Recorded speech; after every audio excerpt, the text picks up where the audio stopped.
자, 지난 시간 과제 질문을 좀 받도록 하겠습니다. 477번이에요, 477번. 자, 지금 그림은 지구 공전궤도 20률의 변화와 지구 자전축 기울기의 변화를 나타낸 것이다.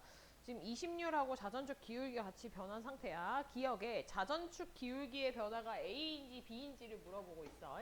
우리가 그 기후변화 원인 얘기했을 때 뭐뭐 있었냐면 세차 운동이 있었고 자전축 기울기의 변화 있었고 20률 변화 있었고 이랬지, 그지? 세차 운동의 주기가 26,000년. 그 다음 자전축 기울기의 주기가 41,000년.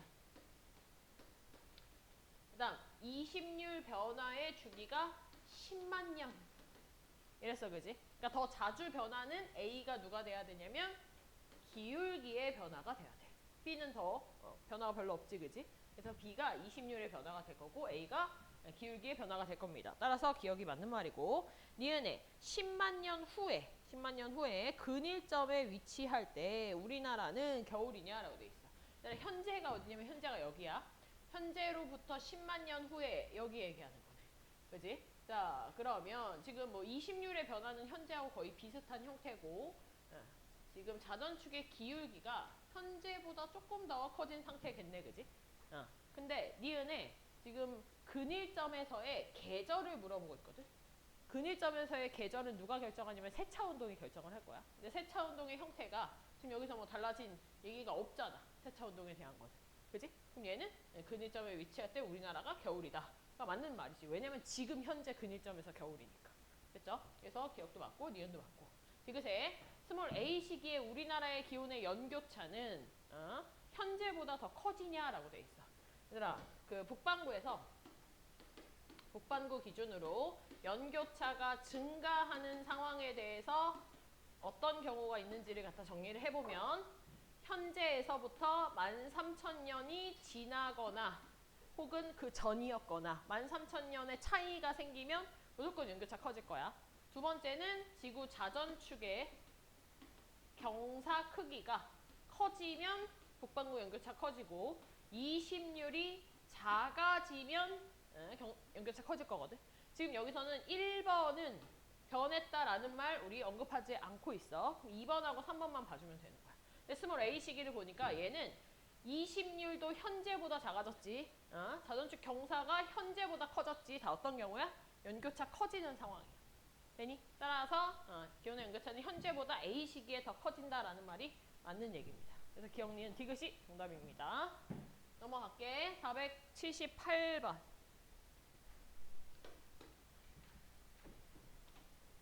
자, 478번. 그림가는 현재 지구 자전축 경사 방향과 공전 궤도를 나타낸 거고 현재야, 현재. 얘들아, 이거 주의해야 되는 게 이렇게 가의 그림을 주고 난 다음에 현재의 그림을 주는 경우도 있고 현재에서 13,000년 지나서의 그림을 주는 경우들도 있어. 그거를 먼저 파악을 좀 잘 해놔야 돼. 알겠지? 이런 그림 그려져 있던 거 무조건 현재를 의미하는 건 아니다야. 문제에서 현재라고 해줬으니까 얘는 이제 현재로 봐야 되고, 만약에 그림이 이렇게 그려져 있어. 그럼 이건 뭐야? 13,000년 전이거나 후거나, 그지? 세차운동이 일어난 상태라는 거야. 그거를 좀 먼저 주의를 좀 해줘야 돼. 자, 일단 가는 현재 상황이구나 라는 걸 알 수 있고, 그 다음 나에서는 20률의 변화를 나타냈다라고 되어져 있네. 그럼 여기 1.3, 이거 13,000년에 대한 얘기니까 이 13,000년 전에 해당하는 이 부분은 세차운동이 한번 일어난 형태일 거고, 그지? 여기 26,000년 지난 이 상황에서는 세차운동이 일어나지 않은 상태일 거고, 왜냐면 돌고 도는 거니까 원래 그 상태일 거 아니야, 그지?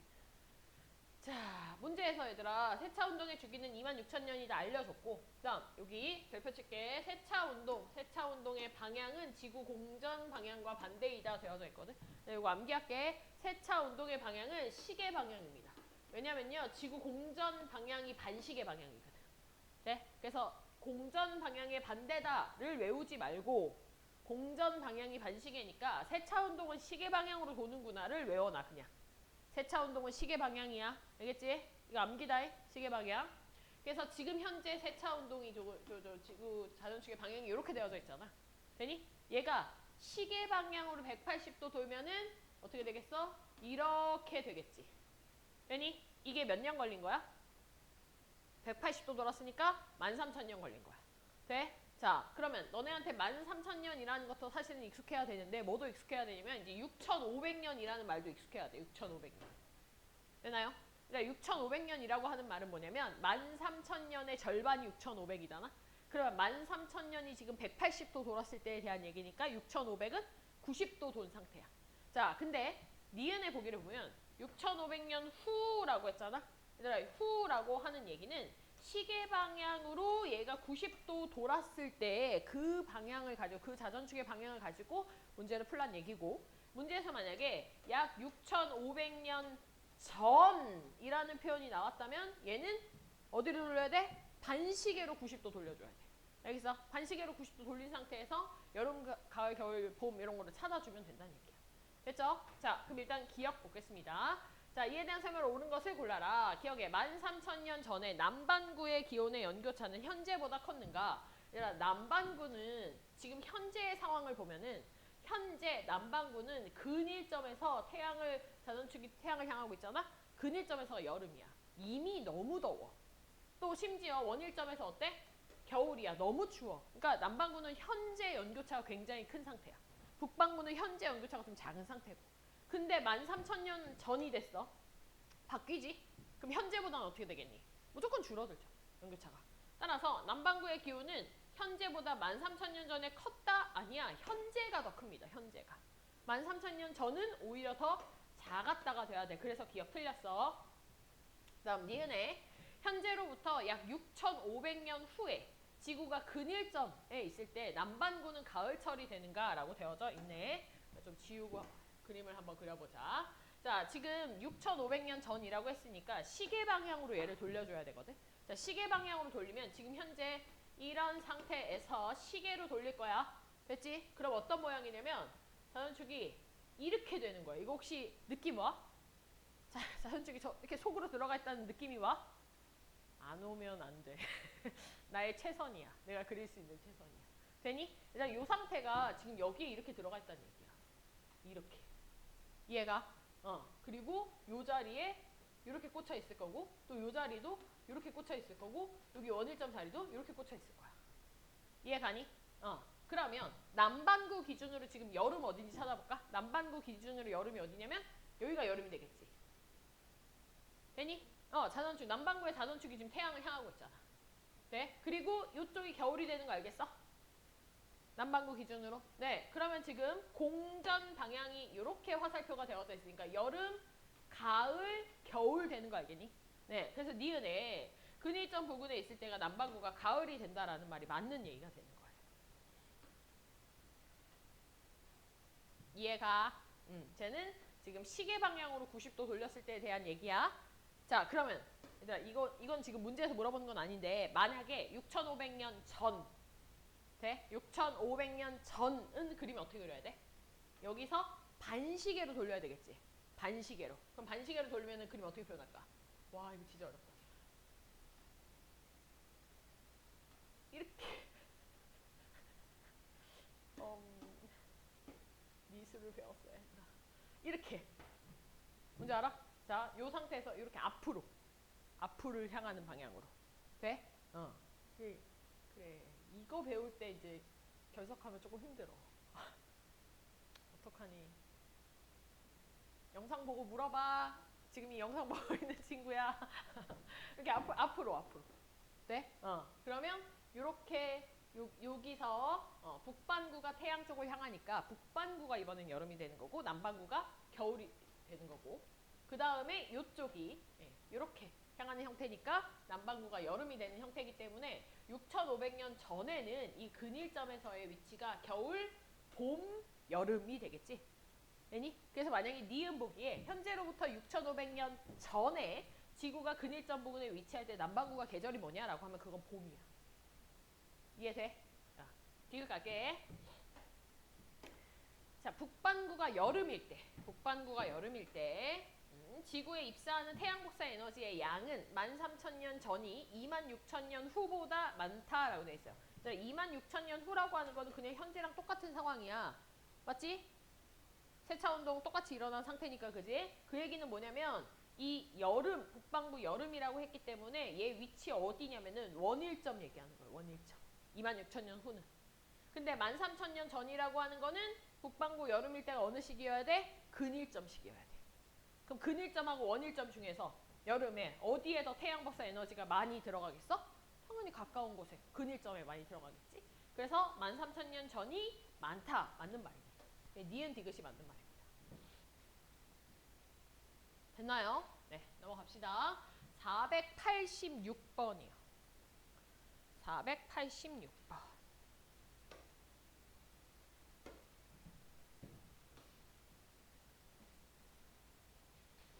자, 486번은 지금 지구에 입사하는 태양 복사 에너지의 세기를 나타낸 것이다 라고 되어져 있어.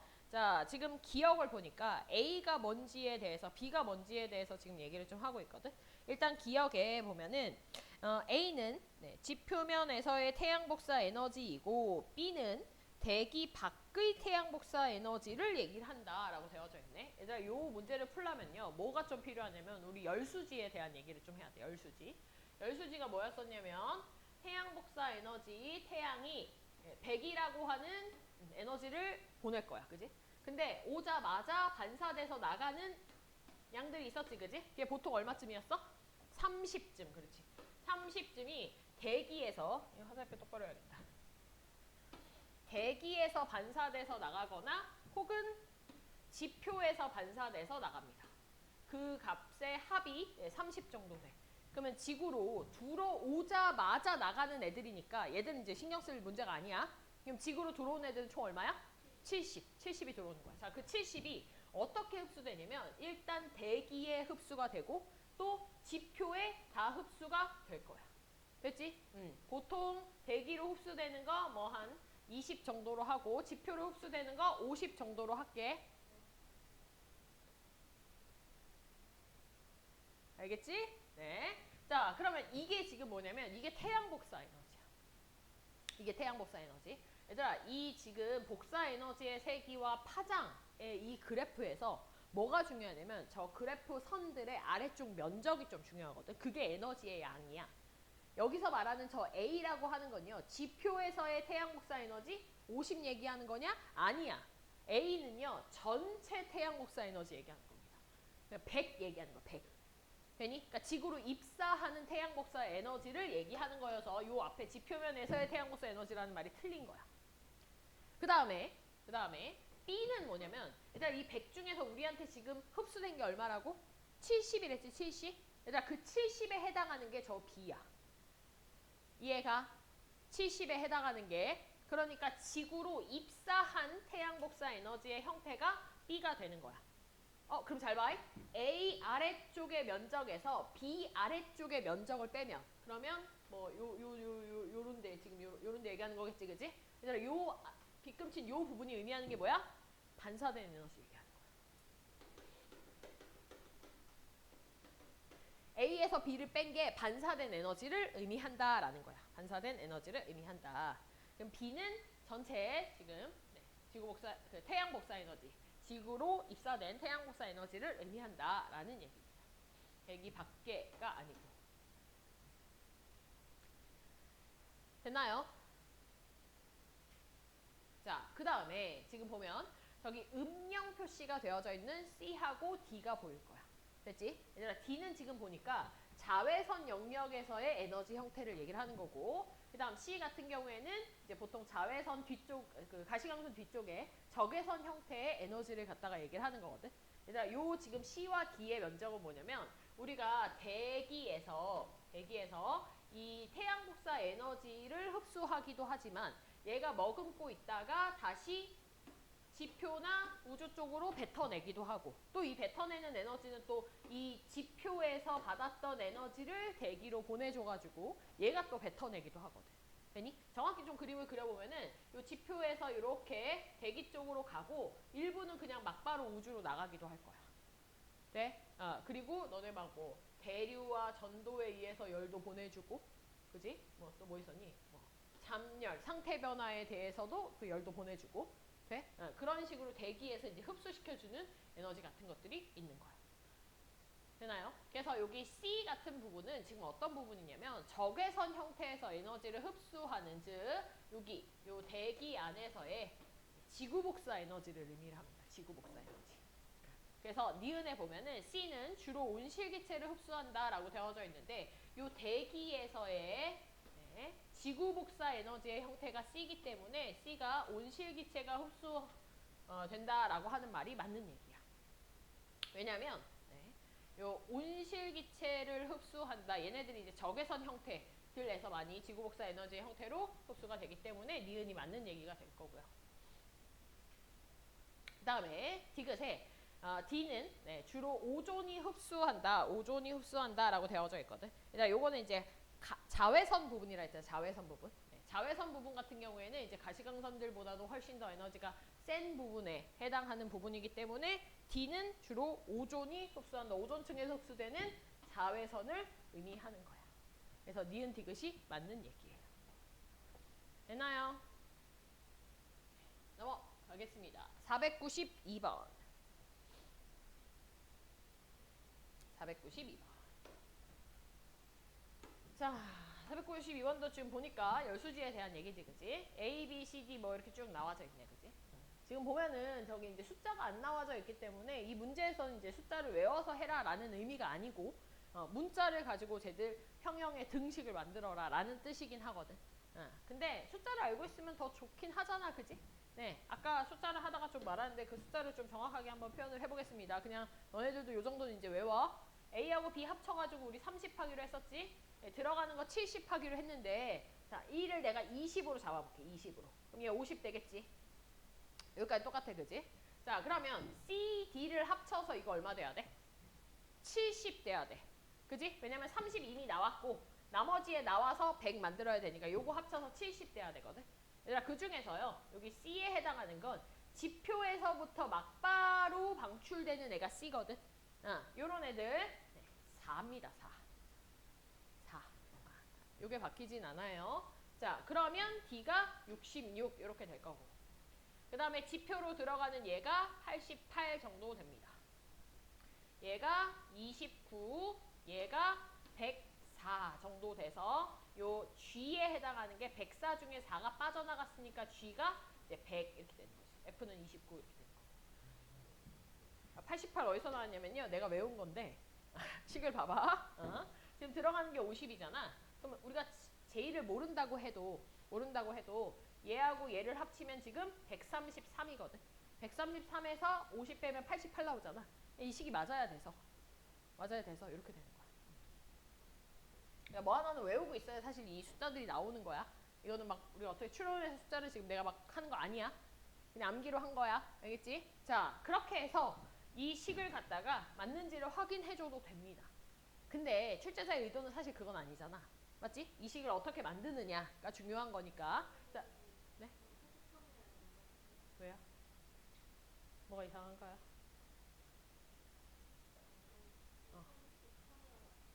133.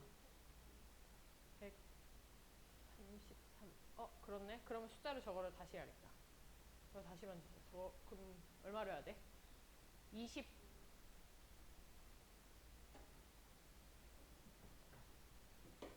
얘를 고쳐야 되겠네? 그지? 104가 아니라 뭐로 고치면 되겠네? 130.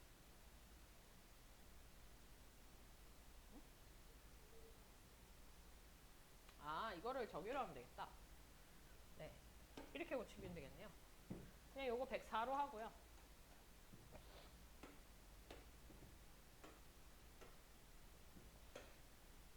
25, 45. 한번 만나봐봐. 맞아? 응. 대기도 만나봐봐. 대기로 들어온 거 지금 25 들어왔고 29 들어왔고 100 들어왔고 근데 나가는 게 66이랑 88이야. 얘가 154 맞네. 25, 45 하면 되겠네. 됐어? 네, 이렇게 해주세요. 그러면 자, 그러면 저기 E하고 D하고 C하고 H하고 상황을 좀 한번 봅시다. 일단 요거를 조금 식을 마이너스의 형태 말고 플러스의 형태로 바꾸게 되면 E랑 H를 더한 게 C랑 D 더한 거 같냐? 이 말이거든. 맞지, 그지? 얘들아, C하고 D 더해서 아까 얼마라 그랬어? 나가는 형태니까 70이라고 했고, 그다음 E하고 H를 더했다는 거는 100에서 반사되는 AB 뺐다는 거거든. 그러면 이거를 이렇게 바꿀 수 있어.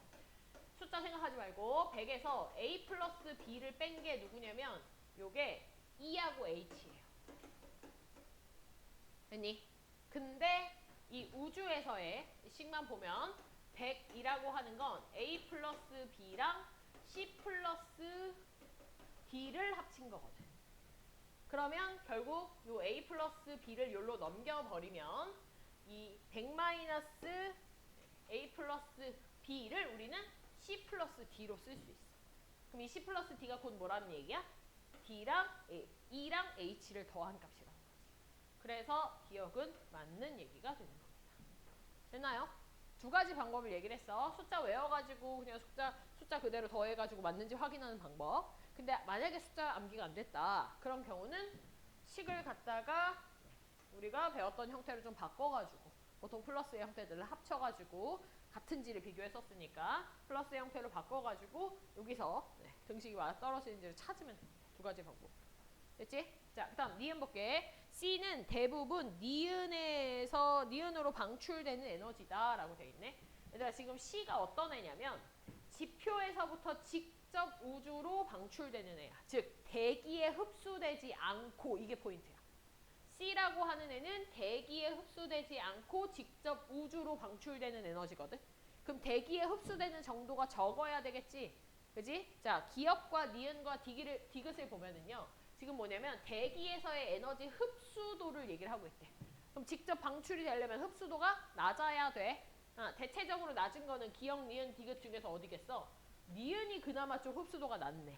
되니? 그래서 니은으로 방출되는 에너지의 양이다. 맞는 얘기입니다. 되니? 얘들아 그리고 요거는 마더턴 기출에 나왔던 얘기긴 한데 여기다 한번 적어놔봐. 얘들아 C라고 하는 거를 뭐라고 그 수능 기출에서 나왔었냐면은 대기의 창을 통해 방출되는 에너지, 이런 표현을 써서 대기의 창이라고 하는 표현을 썼어요. 대기의 창이라는 게 뭐냐면 원래 대기에 흡수돼야 되잖아. 근데 대기에 창문 같은 거 있는 거야. 그러니까 흡수 안 되고 글로 그냥 빠져나갔다는 뜻인 거야. 이해가? 그래서 대기의 창을 통해 방출되는 에너지라는 뜻은 대기에 흡수되지 않았다라는 걸 의미하는 건데 이게 시험에 나왔어. 수능에. 그래서 알아두면 좋을 것 같아.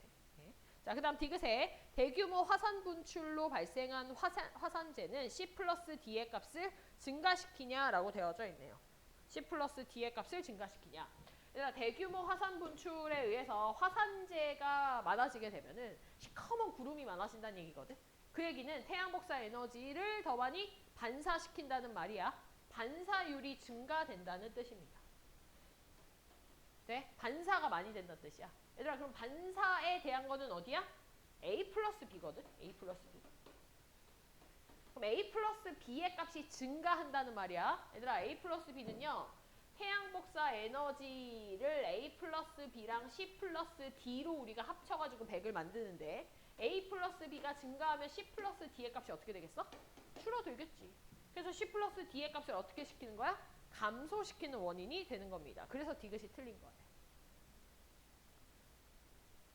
됐니? 네, 509번 가겠습니다. 509번.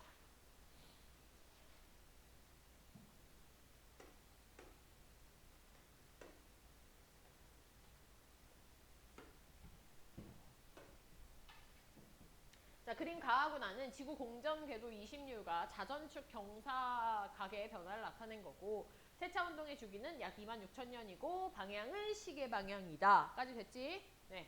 자, 지금 보면은 현재 상황에서의 20률이 나와져 있고 그다음 현재 상황에서의 지구 자전축이 23.5도로 지금 나타나져 있어. 자, 문제 볼게 바로. 자, 기억을 보니까 북반구 중위도에서의 기온의 연교차는 현재가 13,000년 전보다 작냐? 얘들아 이거는 뭐 가나를 볼 필요도 없어. 볼 필요도 없고 현재 상황이 북반구에서 어떻다 그랬어? 여름은 좀 덜 덥고 겨울은 좀 덜 추운 상태라고 했었지. 연교차가 좀 작은 상태야. 북반구는. 근데 13,000년 전이 되면 어떻게 돼? 무조건 연교차가 증가하겠지. 그치? 정신 차려야 돼. 알겠지? 그래서 현재가 이때보다 작다라는 말이 맞아. 13,000년 전이 무조건 북반구 기준으로는 연교차가 증가하게 됩니다. 이 내용 어렵지. 정신을 똑띠 차리고 들어도 어려운데 멍하게 있으면 안 돼. 알겠지? 더워? 에어컨 더 내려줄까? 니은 볼까요? 니은 원일점에서 남반구의 밤의 길이는 현재가 13,000년 전보다 기냐라고 돼 있어. 그럼 얘들아 원일점에서의 빨리 중위도의 계절을 봅시다. 계절을.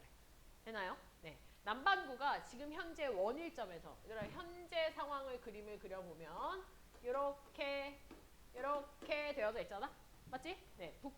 남반구 지금 물어봤으니까 남반구가 근일점에서 현재 여름이고 원일점에서 겨울이야. 돼? 그러면 여기 현재가 겨울인 상태가 되는 거고요. 13,000년 전이 되면 이제 계절이 바뀌잖아? 뭐가 되는 거야? 여름이 되는 거야. 그럼 생각해 볼래? 밤이 언제가 더 기니? 여름이 길어? 겨울이 길어? 밤이? 겨울이 길지. 지금 여름이니까 막 8시까지 밝잖아. 얘가? 그거 찾으란 얘기야. 그러면 밤의 길이는 현재가 이때보다 길다. 맞는 말이지, 그치? 예, 맞아요. 그 다음 디귿에 이번엔 남반구 30도의 겨울철 남중고도는 6,500년 후가 현재보다 더 낮냐라고 되어져 있어. 얘들아 이 남중고도에 대한 얘기를 좀 한번 해볼게. 이 남중고도라는 뜻은 뭐냐면 남쪽 한가운데 떴을 때 이 수평면과 이루는 각, 태양이 이루는 각에 대한 얘기거든. 우리가 원래 태양이 무슨 얘기를 하냐면 동쪽에서 떠서 서쪽으로 진다 이런 말을 하잖아. 네, 정확히 말하면 동쪽, 남쪽, 서쪽 이렇게 표현을 한단 말이야. 근데 그 남쪽이 진짜 남쪽은 아니고 사실 우리 머리 위로 가는 건데 그걸 남쪽으로 표현하는 거예요. 왜냐면 천체에서는 항상 우리가 북쪽에 서 있어서 남쪽을 바라보는 형식으로 항상 우리가 관찰을 한다는 게 전제거든. 돼? 그래서 남중한다라는 얘기는 내 머리 위에 바로 떴을 때 그 각이 얼마냐 그걸 재는 거야. 어디로부터의 각이냐면 수평면으로부터의 머리 위로의 각인 거야. 되나요? 네. 그래서 우리가 남중고도 같은 경우에는 내가 이거를 중학생들한테는 뭐라고 이제 처음에 이제 설명을 했었었냐면은 이렇게 이제 똑바로 앞을 바라보고 고개를 드는 정도 이렇게 고도를 고개를 드는 정도라고 표현했어. 왜냐면 태양이 내 머리 한참 위에 있다면 내 머리 꼭대기에 있다면 고개를 내가 90도 들어야 돼. 그지? 자 그런 상황에서는 그럼 내가 더울까 추울까? 겁나 덥지. 여름 생각하면 돼. 내 머리 위에서 햇빛이 내리쬐는 형태거든. 즉 남중고도가 높으면 더워. 남중고도가 낮으면 추워. 되니? 그래서 만약에 기온의 형태로 물어본다면 남중고도가 높다는 뜻은 덥다는 뜻이고 남중고도가 낮다는 뜻은 춥다는 뜻으로 받아들여서 문제를 풀면 되는데 자, 더 쉬운 방법을 알려줄게. 너는 중학생이 아니잖아. 중학생이라고 할 뻔. 중학생이 아니니까 자 고등학교 수준에서 내가 알려줄게. 내가 남중고도의 식을 알려줄게. 남중고도의 식을 알려줄 테니 그냥 거기다 대입하면 끝나. 네? 자 남중고도라고 하는 건요. 늘상 똑같은 건 아니고 여름과 겨울 계절의 남중고도의 값이 완전히 다르겠지? 언제가 더 높겠어 나중고도가? 여름이 당연히 높겠지, 그지? 자, 가장 더운 날을 우리 뭐라고 부르냐면 하지라고 불러, 하지. 하지 때의 남중고도의 식은 어떻게 되냐면요. 90도에서, 일단 90도에서 관측하는 위도를 뺍니다. 내가 지금 현재 남반구 중위도에 있어? 30도 빼면 돼. 북반구 중위도에 있어? 북반구 30도면 30도 빼면 돼. 돼? 관측하는 위도에서 위도를 빼주고 거기에 하지의 경우에는 플러스 지구 자전축의 경사야. 돼? 그러면 지금 현재 우리 23.5도니까 23.5 이렇게 더해주면 되는 거야. 돼? 그럼 현재 우리나라에서 하지 때 남중고도 얼마냐? 그러면 90에서 우리나라 위도 빼고 거기에 23.5 더해주면 돼. 얘들아 가장 추운 때가 겨울을 대표하는 게 동지거든. 동지일 때 남중고도의 값은요. 90에서 일단 관측하는 위도 뺄 거야. 그리고 23.5도를 더 뺄 거야. 되니? 그럼 같은 위도에서 측정하기에 여름에는 23.5가 더 더해지는 거고 겨울은 23.5도가 빼지는 거니까 겨울이 더 춥다라는 결론 나오지, 그지? 이게 남중고도의 식이야. 얘가 정화여고는 이걸 배웠죠. 아마 23.5도라는 말을 태양의 적위라는 표현으로 아마 배웠을 겁니다.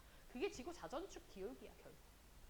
알겠니? 네, 그래서 정화여고는 특히나 더 이건 알아둬야 됩니다. 이 식 같은 경우에는. 그리고 이거를 배우지 않은 학교도 그냥 이 식 하나 알고 있으면 끝나. 대부분 사실 이 마이너스 위도라고 하는 거는 동일한 곳에서 관측하는 걸 비교하기 때문에 사실 이 위도는 생각 안 해줘도 돼. 네? 남중고도를 구하시오라는 문제 안 나올 거다. 아, 정화여고는 내신에 모르겠다. 가르쳐줘서 나올 수도 있는데 보통의 수능에서는 남중고도가 몇 도다 이렇게 물어보지 않아 절대로. 알겠지? 그러면 그냥 마이너스 위도라고 하는 건 생략해도 상관없어. 더해주느냐 빼주느냐가 관건인 거야. 네. 자, 그러면 디귿에 자, 이번엔 네, 남반구 30도의 겨울철 남중고도라고 했으니까 뭐 봐야 돼? 밑에 있는 요거 동지식 보는 거야. 동지식을 보고 6500년 후랑 현재랑 비교하는 거야. 얘들아 6500년 후를 봤더니요. 경사각이 어때? 현재보다 더 낮아. 현재가 경사각이 더 커.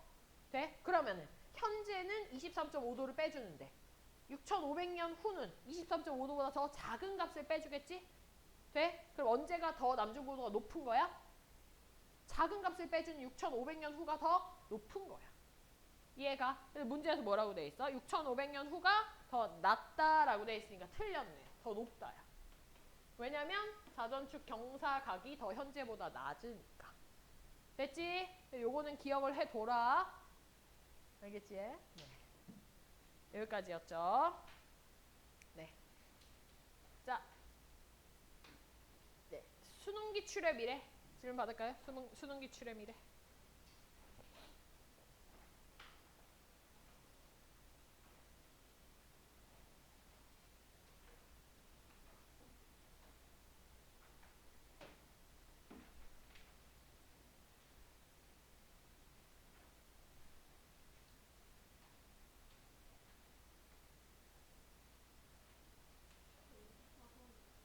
잠깐만.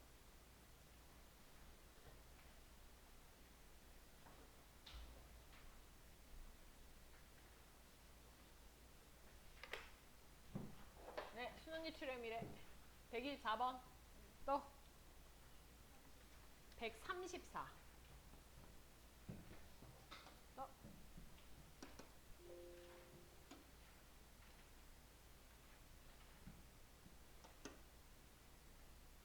또 127? 네, 127. 또 140, 142. 끝. 100, 171. 174.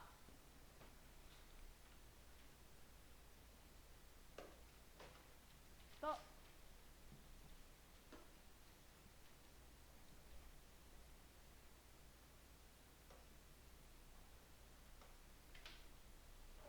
됐어? 이거만 하면 돼?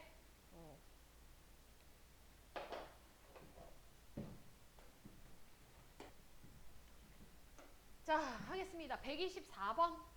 124번 엘니뇨 라니냐 파트에 대한 얘기네요. 네.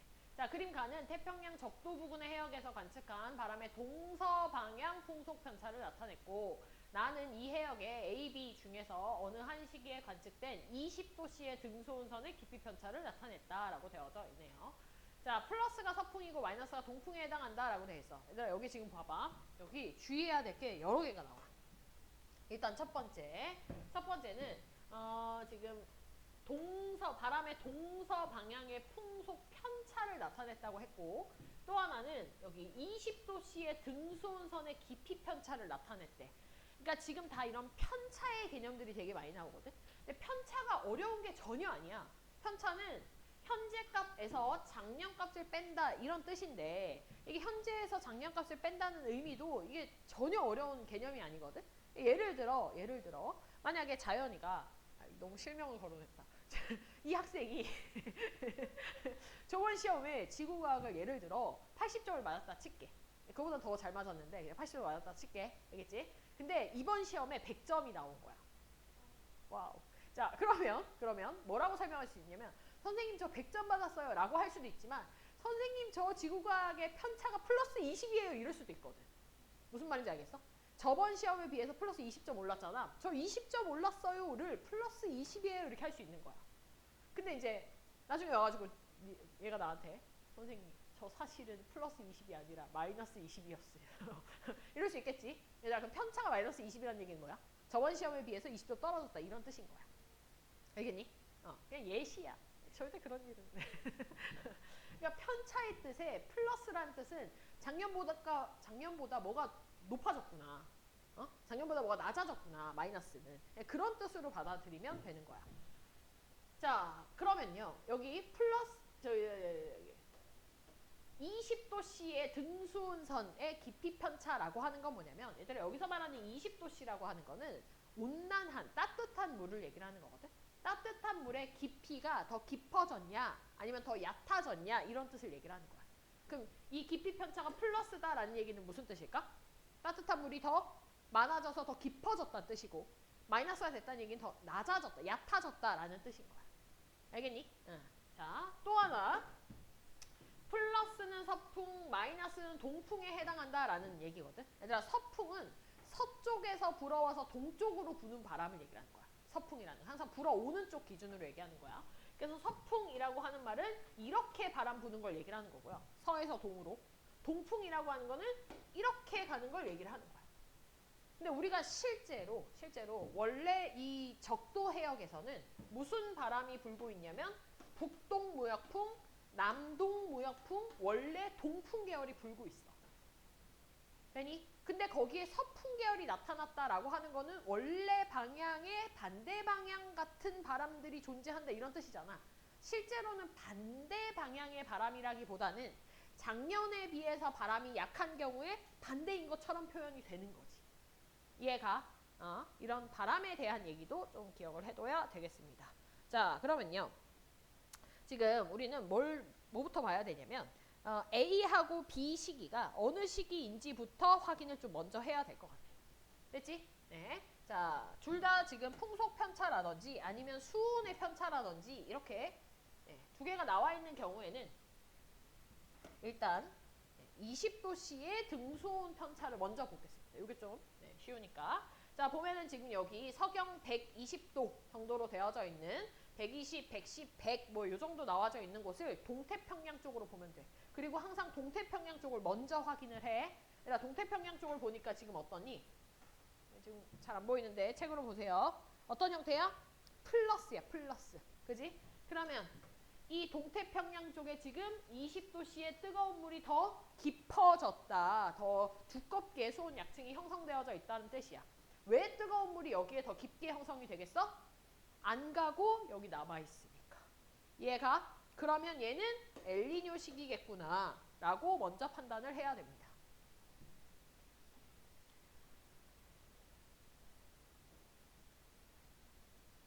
됐나요? 자, 그 다음에 나가 그러면 지금 엘니뇨 시기다라고 하는 게 이제 나왔고 A 시기를 이제 또 봐야 되겠지. 가에서. 자, 가에서의 A 시기를 보니까 지금 A라고 되어져 있는 부분, B라고 되어져 있는 부분에 동태평양 쪽, 아니면 동태평양에서 어느 쪽이야? 중앙태평양에 해당하는 관측해역에 해당하는 부분을 또 볼 거야. 됐지? 네, 그쪽을 보니까 지금 A 같은 경우에는 색깔이 어떠냐면은 좀 플러스의 형태로 좀 진한 상태고, B 쪽을 보니까 좀 연한 상태가 되겠네. 마이너스 쪽으로 좀 연한 상태가 되겠네. 됐니? 그럼 얘들아 마이너스에 해당하는 요 B로 볼까? 얘들아 요 마이너스에 해당하는 요 부분이 뭐야? 동풍 계열이야, 동풍 계열. 되나요? 네, 동풍 계열이라고 하는 거는 원래 우리가 동풍이었지? 근데 얘가 동풍이 나왔어? 그럼 얘 무슨 시기라는 거야? 라니냐 시기라는 거죠. 라니냐 시기. 그리고 A에 여기가 뭘로 나왔어? 플러스의 형태로 나왔지? 서풍이 불어. 왜 서풍이 불어? 엘니뇨니까. 되나요? 네. 원래 동풍이 불었는데 이게 약하게 불면 이 거꾸로 이렇게 가는 것처럼 보이는 거잖아. 되니? 마치 동풍처럼. 그래서 얘가 엘니뇨 밑에 게 라니냐 시기가 되는 거야. 그러면 기억에 나는 엘니뇨 시기에 해당해야 되니까 얘가 A가 돼야 되는 거야. 기억 틀렸고. 니은에 동태평양 적도 부근의 해수면의 높이는 B는 라니냐. 라니냐가 평년보다 더 낮냐라고 돼 있어. 얘들아, 라니냐 시기는요. 바람이 세게 불어가지고 동태평양에 있는 뜨거운 물들이 다 서태평양으로 몰린 거야. 그럼 평상시보다도 더 어떻겠어?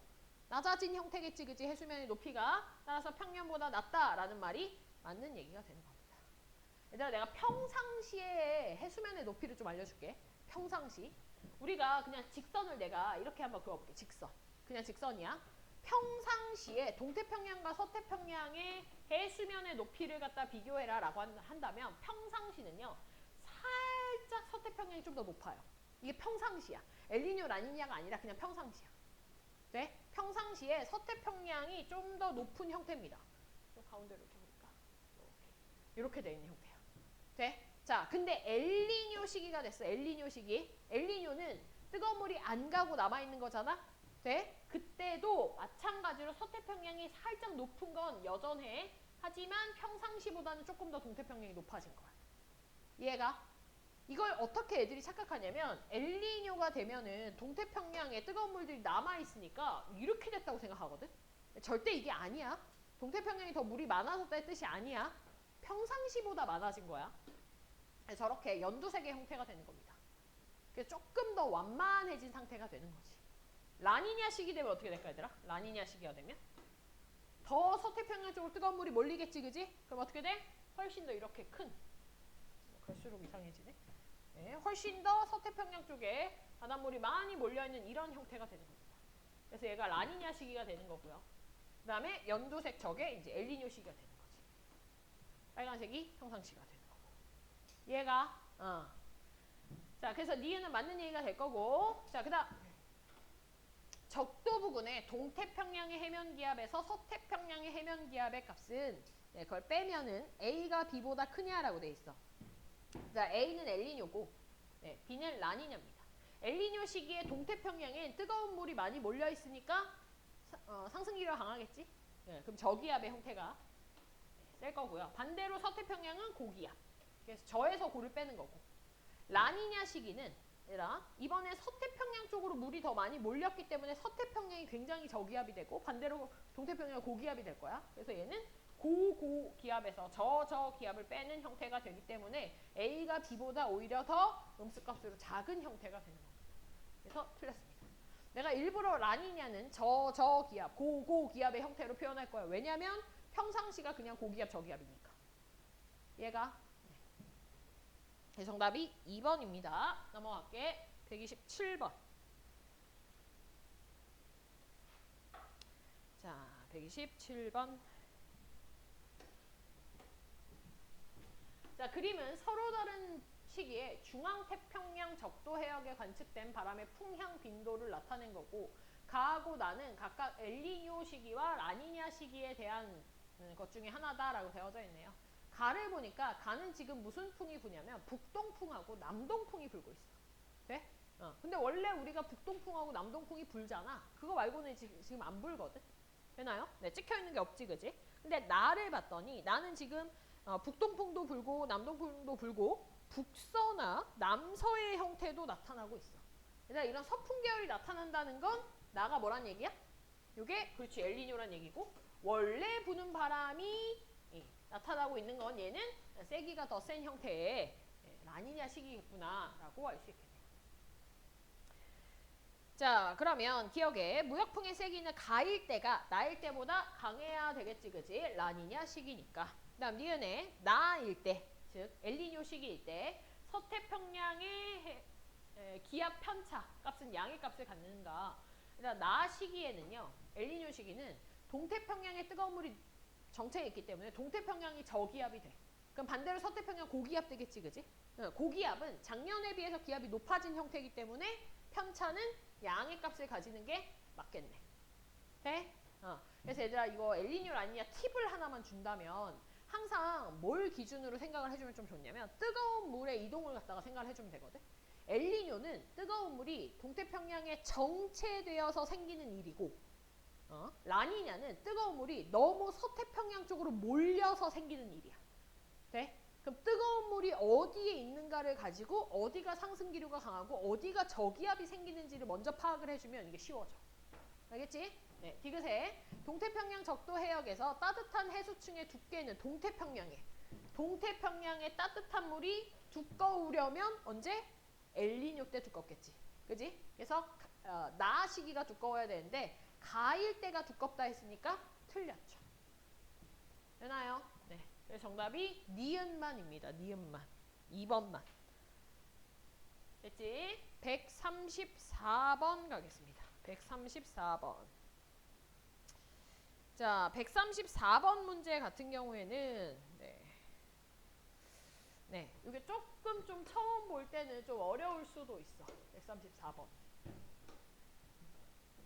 자, 어떻게 문제 매칭을 시켜야 되는지 한번 잘 봐봐. 그러니까 문제에서 일단 어떤 해역을 갖다가 특정 해역으로 뭐 동태평양 혹은 서태평양으로 얘기를 해줬는지부터 먼저 파악을 해야 돼. 지금 보니까 서태평양에 대한 얘기야. 얘는 서태평양에 대한 얘기고 거기에 도달하는 태양복사 에너지의 편차를 갖다가 얘기를 했어. 네? 태양복사 에너지의 편차를 얘기를 했다. 그러면 이 태양복사 에너지의 편차가 플러스다라는 얘기는 서태평양에 태양복사 에너지가 햇빛이 많이 비춘다라는 뜻인 거고 작년보다 많이 비춘다. 마이너스다라는 얘기는 작년보다 많이 안 비친다 이 뜻이야. 얘들아 태양복사 에너지가 더 많이 안 비치는 이유는 뭘까? 구름이 막아서야. 돼? 무슨 얘기냐면 태양복사 에너지의 편차가 마이너스라고 나왔다는 건 서태평양에 구름이 있기 때문에 구름이 태양빛을 막아서 에너지가 적게 관측이 된다 이런 뜻이거든. 그럼 서태평양에 구름 생기려면 서태평양이 무슨 기압이어야 돼? 저기압 상태여야 돼. 그래야 구름 생길 거 아니야, 그지? 그럼 서태평양에 저기압이 될 때 이거 무슨 시기니? 라니냐 시기를 얘기를 하는 거예요. 이해가? 네.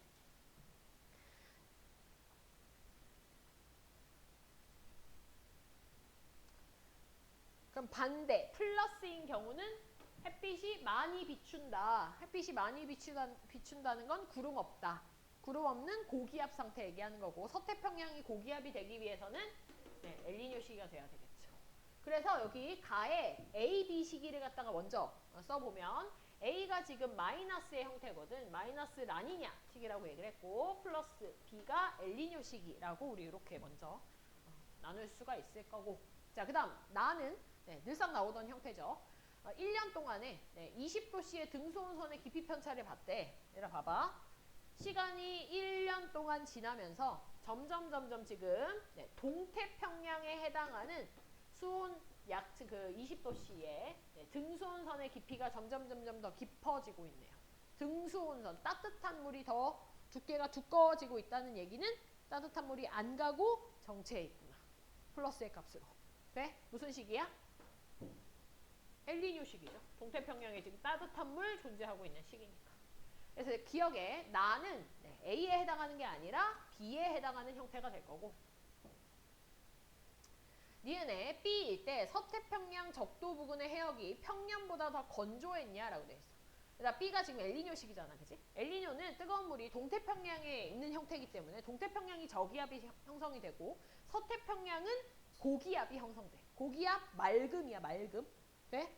그러면 평상시보다 더 건조한 상태. 맞겠지, 그지?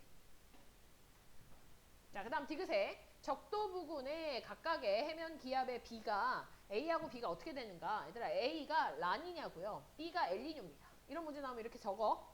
A, B 헷갈리니까 라니냐, 엘니뇨 적고 그 다음에 뭐 하냐면 자 라니냐 시기는 서태평양에 뜨거운 물이 몰린 거잖아. 그러니까 서태평양이 저저기압인 거야.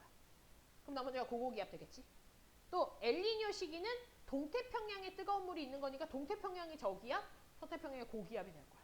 그럼 분모 분자 보면은 이렇게 되겠네요. 되나요? 따라서 A가 B보다 작다라는 말이 맞네.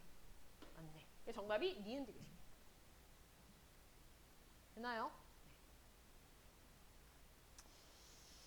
네, 요거와 관련해가지고 얘들아 비슷한 형태처럼 보이는 게 뭐냐면 136번입니다. 136번 한번 볼까요? 자, 지금 136번 보면서 이 134번도 같이 한번 봐봐. 자, 134번은 태양 복사 에너지의 편차를 얘기를 했는데 136번의 내용을 보면은요. 이번엔 적외선 방출 복사 에너지의 편차를 얘기를 했어. 이게 좀 비슷해 보이잖아? 하지만 전혀 다른 얘기야. 알겠니? 전혀 다른 얘기. 자, 지금 우리가 여기 태양 복사 에너지의 편차를 얘기할 때는 구름이 있냐 없느냐를 가지고 구름이 없을 때 태양 복사 에너지 편차가 플러스다. 이런 얘기를 했었잖아. 그지? 자, 136번은요. 우리가 어떻게 접근을 좀 해야 되냐면 이렇게 접근을 해야 돼. 자, 일단 이게 어느 해에 시작된 태평양 적도 부근에서 기상위성으로 관측한 적외선 방출 복사 에너지의 편차를 얘기를 했대.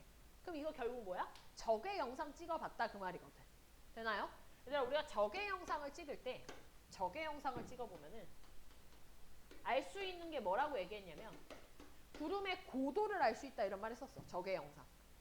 기억해? 구름의 고도를 알 수 있었고 가시 영상, 가시광선을 찍으면 구름의 두께를 확인할 수 있었고 막 그랬잖아. 이 적외 영상은 구름의 고도를 확인할 수 있는데 이 적외 영상에서 밝은 부분이다라고 하는 게 구름의 고도가 어떤 부분이었어? 구름의 고도가 높은 곳이었거든. 얘들아, 구름의 고도가 높은 곳은요. 이 구름의 온도가 어떻다는 거야? 낮다는 겁니다. 아, 알겠니? 네, 구름의 온도가 낮다는 얘기는 구름이 방출하는 적외선 세기가, 적외선 복사 에너지의 세기가 약하다는 뜻이야. 얘들아, 온도가 그냥 이 적외선 복사 에너지라고 보면 돼. 이해가? 그 얘기는 그럼 뭐냐면 봐봐. 지금 시간이 지남에 따라서 동태평양 쪽에 적외선 방출 복사 에너지가 계속해서 마이너스 형태가 찍히고 있거든. 그럼 얘는 점점 가면 갈수록 구름이 방출하는 적외선 복사 에너지의 세기가 약해지는 거야. 왜 약해지겠어? 구름이 높게 생겼으니까. 돼? 동태평양에 구름이 높게 생겼네. 이거 무슨 식이야? 엘니뇨 식이야. 되나요? 그래서 얘는 가는요. 이건 엘니뇨 식을 얘기하는 거야. 아까는 구름이 있어가지고 반사를 많이 시키거나 뭐 뚫지를 못해서 그런 표현을 썼잖아. 여기는 구름이 존재하는데 그 구름이 저근형 형태의 구름이 생겼다. 되니? 저근형 형태의 구름이 생기면 그 저근형의 꼭대기 부분은 고도가 높은 구름이고 그리고 얘는 방출하는 적외선 에너지가 약한 걸 우리는 알고 있기 때문에 문제에서 기상위성으로 관측한이라는 표현을 썼으니까. 돼? 네. 그래서 이렇게 적용을 시켜야 돼. 얘가 엘니뇨가 되는 거야. 됐니? 됐니? 네. 이거를 잘 기억을 해두면 되겠다. 넘어가겠습니다. 140번. 140번. 자, 140번 문제를 보니까 이번에는 자, 그림 가는 적도 부근. 적도 부근 해역에서 서태평양과 동태평양의 겨울철 표층 평균 수온 차이를 갖다가 얘기를 했는데 서태평양에서 동태평양의 수온을 뺀 거다라고 되어져 있어. 됐지? 네. 그 다음 나는 가의 A와 B 중 한 시기에 관측한 동서 방향의 풍속 편차에 대한 얘기야. 얘들아, 그러니까 풍향 이런 거 나오잖아? 동풍, 서풍 이런 거 나오면 일단 좀 긴장해야 돼. 조심해야 돼. 알겠지? 네. 그런 상태에서 문제 보세요. 동쪽으로 향하는 바람을 양으로 할 거래. 얘들아, 동쪽으로 향하는 바람은 동풍이 아니다. 이거 서풍이야, 서풍. 그지? 근데 얘는 동쪽으로 향하는, 이쪽으로 향하는 바람을 양으로 하기로 했대. 됐지? 자, 그런 상태에서 지금 우리 A, B 하고 나의 시기가 어떤 시기인지를 갖다가 파악을 좀 해야 될 것 같아. 자, 일단 A를 보니까 A를 보니까 이게 서태평양과 동태평양의 수온인데요. 그 수온차가 지금 A 시기가 B 시기보다 훨씬 더 크네. 서에서 동을 뺐는데 플러스 값으로 더 커. 왜 그렇겠어? 엘니뇨겠어? 라니냐겠어? 일단 라니냐야. 왜냐면 뜨거운 물이 다 서태평양 쪽으로 가니까 서태평양 물이 뜨거운 거야. 그러면 동태평양 물이 부족할 거 아니야? 그럼 그걸 채워주기 위해서 밑에서 찬물인 형태가 올라오는 용승이 일어날 거거든. 그러니까 뜨거운 물, 찬물, 온도차가 큰 거야. 근데 엘니뇨 시기는요. 엘니뇨, B는 엘니뇨 시기인데 엘니뇨 시기는 따뜻한 물이 동태평양에 정체하니까 서태평양과 동태평양의 온도차가 별로 안 나는 거야. 이해가? 그래서 A가 라니냐, B가 엘니뇨 이렇게 되는 거야.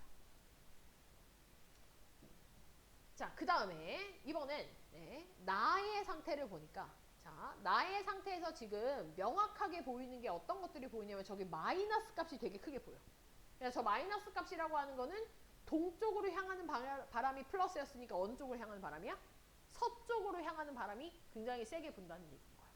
되나요? 네. 얘들아, 서쪽으로 부는 바람이 평상시 상태보다 훨씬 더 세니까 마이너스 1, 2, 3의 형태가 나오는 거거든? 그럼 이거 뭐여야 돼? 라니냐 상태가 돼야지. 라니냐 상태. 그래서 기억에 나는 A에 해당한다라는 말이 맞는 얘기고요. 자, 니은의 상승 기류는 나의 기억 해역에서 발생하는가라고 되어져 있네. 근데 이거 라니냐식이니까 상승 기류 어디서 생겨야 돼? 서태평양에서 생겨야지. 네? 그래서 기억 해역 아닙니다. 기억 해역은 오히려 중앙태평양 쪽에 해당하고요. 동태평양에 해당하는 쪽에서 하강 기류가 형성이 돼야 돼. 이건 아무것도 아니고. 그다음 디귿에 서태평양 적도 해역과 동태평양 적도 해역 사이의 해수면의 높이 차가 큰 건 아까 내가 기울게 그려줬다 그지? 네, 라니냐 시기가 훨씬 더 컸고 엘니뇨 시기가 작았지 그지? A가 라니냐 시기니까 라니냐가 크다라는 말이 맞네요. 됐나요? 네. 자, 내가 여기 팁 하나 또 알려줄게. 문제 빨리 푸는 팁. 근데 지금 내가 알려주는 팁은 너네가 진짜 시간이 없어. 정말 시간이 없어. 그래서 막 문제를 찍어야 돼. 막 이런 상황에 쓸 수 있는 팁이다. 웬만하면 이런 상황이 안 오는 게 좋겠지만 만약에 시간이 너무 없다. 그러면 어떻게 생각하면 되냐면 얘들아 일단 어떠한 특정 시기에 동서의 차이가 더 큰 게 무조건 라니냐야. 알겠어? 지금 서태평양과 동태평양 사이의 해수면의 높이 차이, 해수면의 수온 차이, 혹은 뭐 바람 풍속 차이 이런 거 있잖아, 그치? 이런 차이가 큰 것들, 기압 차이도 마찬가지. 다 큰 것들이 그게 다 라니냐고요. 엘니뇨는 차이가 좀 적습니다. 뭐 수온 약층의 깊이 차이도 마찬가지고, 해수면의 기울기도 마찬가지고. 동서의 차이가 좀 크다라고 나타나는 게 라니냐라는 걸 좀 기억을 해도. 근데 무조건 그러면 막 A가 B보다 크다, A가 라니냐가 무조건 크다 이렇게만 하지 말고 시간 있으면 한 번 더 확인은 해. 알겠지? 확인은 하는데 만약에 시간이 정 없다. 그러면 일단 라니냐가 큰 걸로 체크하고 넘어가세요. 알겠죠? 네, 넘어갑시다. 142번. 142번. 자, 그림 가는 동태평양 적도 부근에 수온 편차를 나타낸 거고. 수온 편차. 그럼 얘들아 가에서 그냥 바로 나오겠다. 얘들아 동태평양에서 수온이 높아진 B가 뭐가 돼야 돼? 어느 시기가 돼야 돼? B가? 엘니뇨. 동태평양이라고 줬으니까. 그럼 양가 라니냐 되겠네. 찬물 되고. 왜 수온 편차가 마이너스가 되겠어? 라니냐 시기에 뜨거운 물이 다 서태평양 쪽으로 가니까 용승으로 찬물이 올라와서 평상시보다 더 온도가 낮아진 거지. 되나요? 자, 그 다음 나의 시기를 보니까 태평양 적도 부근의 두 해역, 기역과 니은에 대한 얘기다라고 되어져 있네요. 제가 기역이 어디냐면요. 기역이 이제 서태평양에 해당하는 부분인 거고, 니은이 이제 동태평양과 중앙태평양에 해당하는 이제 관측해역에 대한 얘기야. 됐지? 자, 그랬을 때 기역에 A 시기가 엘니뇨가 아니라 B 시기가 엘니뇨가 돼야 되는 거고, 다음 니은의 B 시기에는 엘니뇨 시기에는 기역 지역의 기압이 평상시보다 높았다. 맞지? 엘니뇨 시기에는 동태평양이 저기압, 서태평양이 고기압 돼야 되는 거니까 평상시보다 더 높은 형태가 돼야 되는 게 맞고요. 그 다음에 니은, 동그라미 니은 해역의 해류는 A 시기보다 B 시기에 강했을 거라고? B 시기는 엘니뇨고 A가 라니냐인데? 그지? 그럼 바람이 강하게 불 때가 해류가 강할 테니까, 그지? 더 A 시기보다 B 시기, 엘니뇨 시기에 약했을 겁니다. 정답이 니은. 넘어갑시다. 171번.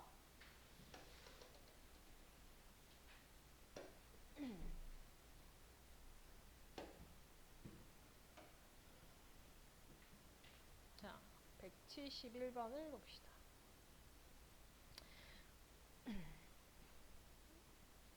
자, 171번을 보니까 그림 가는 현재 지구 자전축의 방향과 공전 궤도를 나타낸 거고, 나는 지구가 근일점하고 원일점에 위치할 때 태양과 지구 사이의 거리하고 공전 속도를 나타냈다라고 되어져 있네요. 그 다음에 나에서 델타 R이라고 하는 거는 원일점과 근일점의 차, 거리 차를 얘기를 하는 거고, 그다음에 델타 V라고 하는 거는 공전 속도의 차이를 얘기한다라고 되어져 있네, 그지? 자, 그랬을 때 델타 R이 현재보다 더 증가할 때라고 돼 있어. 델타 R이 현재보다 더 증가할 때. 그래서 그 말은 뭐냐면 원일점의 거리하고 근일점의 거리의 차가 더 커질 때 이런 뜻이야. 다른 말로 얘기하면 이게 뭐겠어? 뭐겠어 이게? 이게 무슨 말이야? 이심률이 커질 때라는 뜻이겠죠. 이심률이 커질 때. 되나요? 네, 이심률이 더 커지면 그러면 나타날 수 있는 현상에 대해서 설명해라 라는 겁니다. 되나요? 네. 그럼 이심률이 얘들아 커진다라는 말은 뭐냐면 지금 얘가 동그래지는 건 이심률이 작아지는 거고 이심률이 더 커지는 건 얘가 더 납작해지는 걸 얘기를 하는 거거든. 돼? 더 납작해지는 거. 얘들아 이 이심률이 더 커진다라는 이 말의 속뜻을 조금 내가 적어볼게. 속뜻. 이 속뜻은 뭐냐면요. 근일점과 태양 사이의 거리가 더 가까워지는 겁니다. 이심률이 커진다라고 하는 말은 근일점과 태양 사이의 거리가 더 가까워지는 걸 의미하는 거야. 알겠지? 네.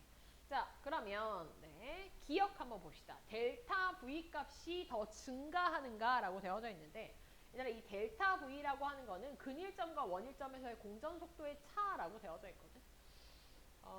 사실 이 기억 부분은요. 너네가 배운 적은 좀 없는 부분이긴 한데 우리는 아마 이제 이 타원 궤도에서 이 지구가 돌 때의 공전 속도가 모두 다 일정하다라고 아마 생각들을 하고 있었을 거야.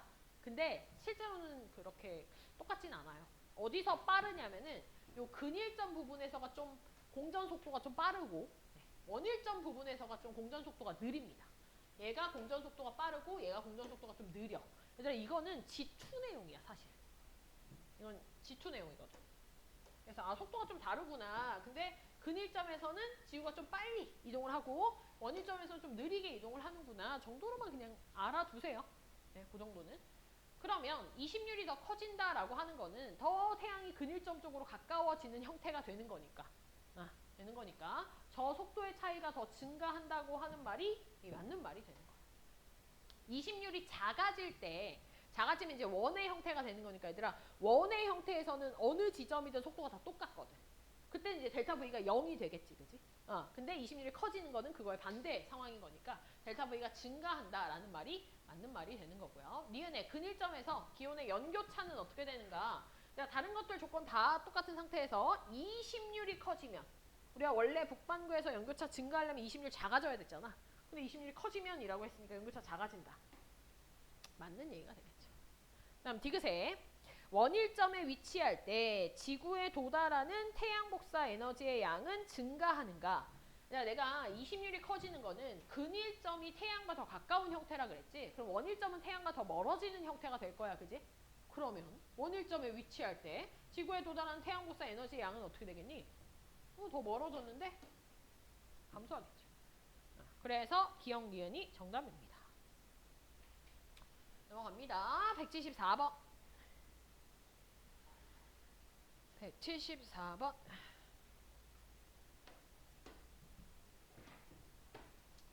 자, 그러면 지구 자전축 경사가 22.5도에서 세타로 변했을 때 지구에 도달하는 위도별 태양 복사 에너지의 월별 변화량을 나타낸 것이다 라고 되어져 있네요. 얘들아, 세타로 변했다는 거는 사실 두 개 중에 하나일 거야. 세타가 22.5보다 더 커지는 경우나 혹은 22.5보다 작아지는 경우. 되니? 정리 좀 잠깐만 해보면 이 지구자전축의 경사각은요. 경사각이 커질수록 연교차가 커지고 경사각이 작아질수록 연교차가 작아집니다. 그거는 남반구든 북반구든 동일해. 돼? 동일한 값이었어. 자, 그랬을 때 지금 보면은 우리는 북반구가 좀 익숙하니까 북반구로 한번 볼게. 북반구에서 지금 여기 요 해당하는 부분이 여름입니다. 여름. 요 부분이 여름인데 일단 여름 시기에 지금 요게 플러스 값이야. 지구에 도달하는 태양 복사 에너지의 값이 플러스 값입니다. 플러스 값. 되나요? 무슨 얘기야? 더 더워졌대. 돼? 그럼 북반구에서 여름이 더 더워지고 겨울이 더 추워지려면 연교차가 증가한 상황이 됐단 얘기고 증가한 상황이 됐단 얘기는 이 세타라는 게 어떻게 됐단 얘기야? 22.5보다는 더 큰 값이 됐단 얘기입니다. 각이 더 커졌단 얘기예요. 남반구도 마찬가지 얘들아. 남반구는요. 여기 요 12월, 1월 막 이때가 여름이야.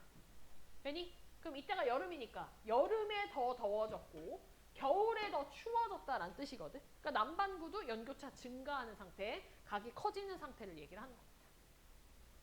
그러면 자 22.5도에서 세타로, 세타 뭐 한 24.5도라고 한번 가정해볼까? 커진 거니까 자 24.5도의 형태로 변했다. 이렇게 변했을 때 증가하는 값을 골라라 라고 돼요. 자 기억해. 지구 공전 궤도면과 자전축이 이루는 각이라 돼 있거든. 얘들아 이게 무슨 말이냐면 지구가 처음에 이렇게 있을 때 돼? 응. 이때 얘가 도는 그 면을 우리가 공전 궤도면이라고 해. 근데 실제로 자전축이 이렇게 서 있는 게 아니라 어떻게 돼 있어? 이렇게 기울어져 있잖아. 이렇게 기울어져 있잖아. 되나요? 그럼 공전 궤도면과 자전축이 이루는 각이라고 하는 건 90도에서 못 뺀 거야? 지구 자전축 각도 뺀 거야. 그러니까 요 각이라고 하는 건요. 90도에서 지금 세타값 뺀 거 얘기하는 겁니다. 그럼 원래 22.5도일 때는 90에서 22.5도 뺀 값을 얘기를 하는 건데 지금 세타가 24.5도로 더 증가한 경우잖아? 그지? 그럼 22.5도를 뺄 때보다는 24.5도를 뺄 때가 더 줄어들겠지? 그러니까 증가하는 값이 아니라는 거야. 얘는 오히려 감소했어. 다음 니은의 위도 40도, 북반구 40도의 여름철. 얘들아 북반구 40도의 여름철 플러스 값이야. 그지? 그럼 증가하네요. 남반구 중위도, 남반구 중위도든 북반구 중위도든 기온의 연교차는 다 증가합니다. 각이 커졌기 때문에. 그래서 정답이 니은 디귿. 됐어? 오케이. 그래서 여기까지가 네. 지난 시간에 대한 질문이었고요. 자, 우리 다시 기출픽으로 넘어가서 별 부분을 좀 봅시다. 별 부분을. 네, 별 부분. 별 부분은 정리를 좀 하고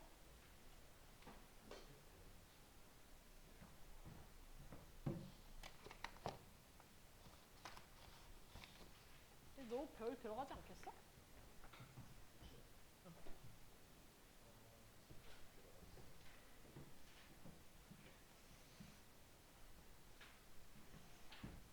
들어갈 것 같은데. 너도 들어야 될 것 같은데.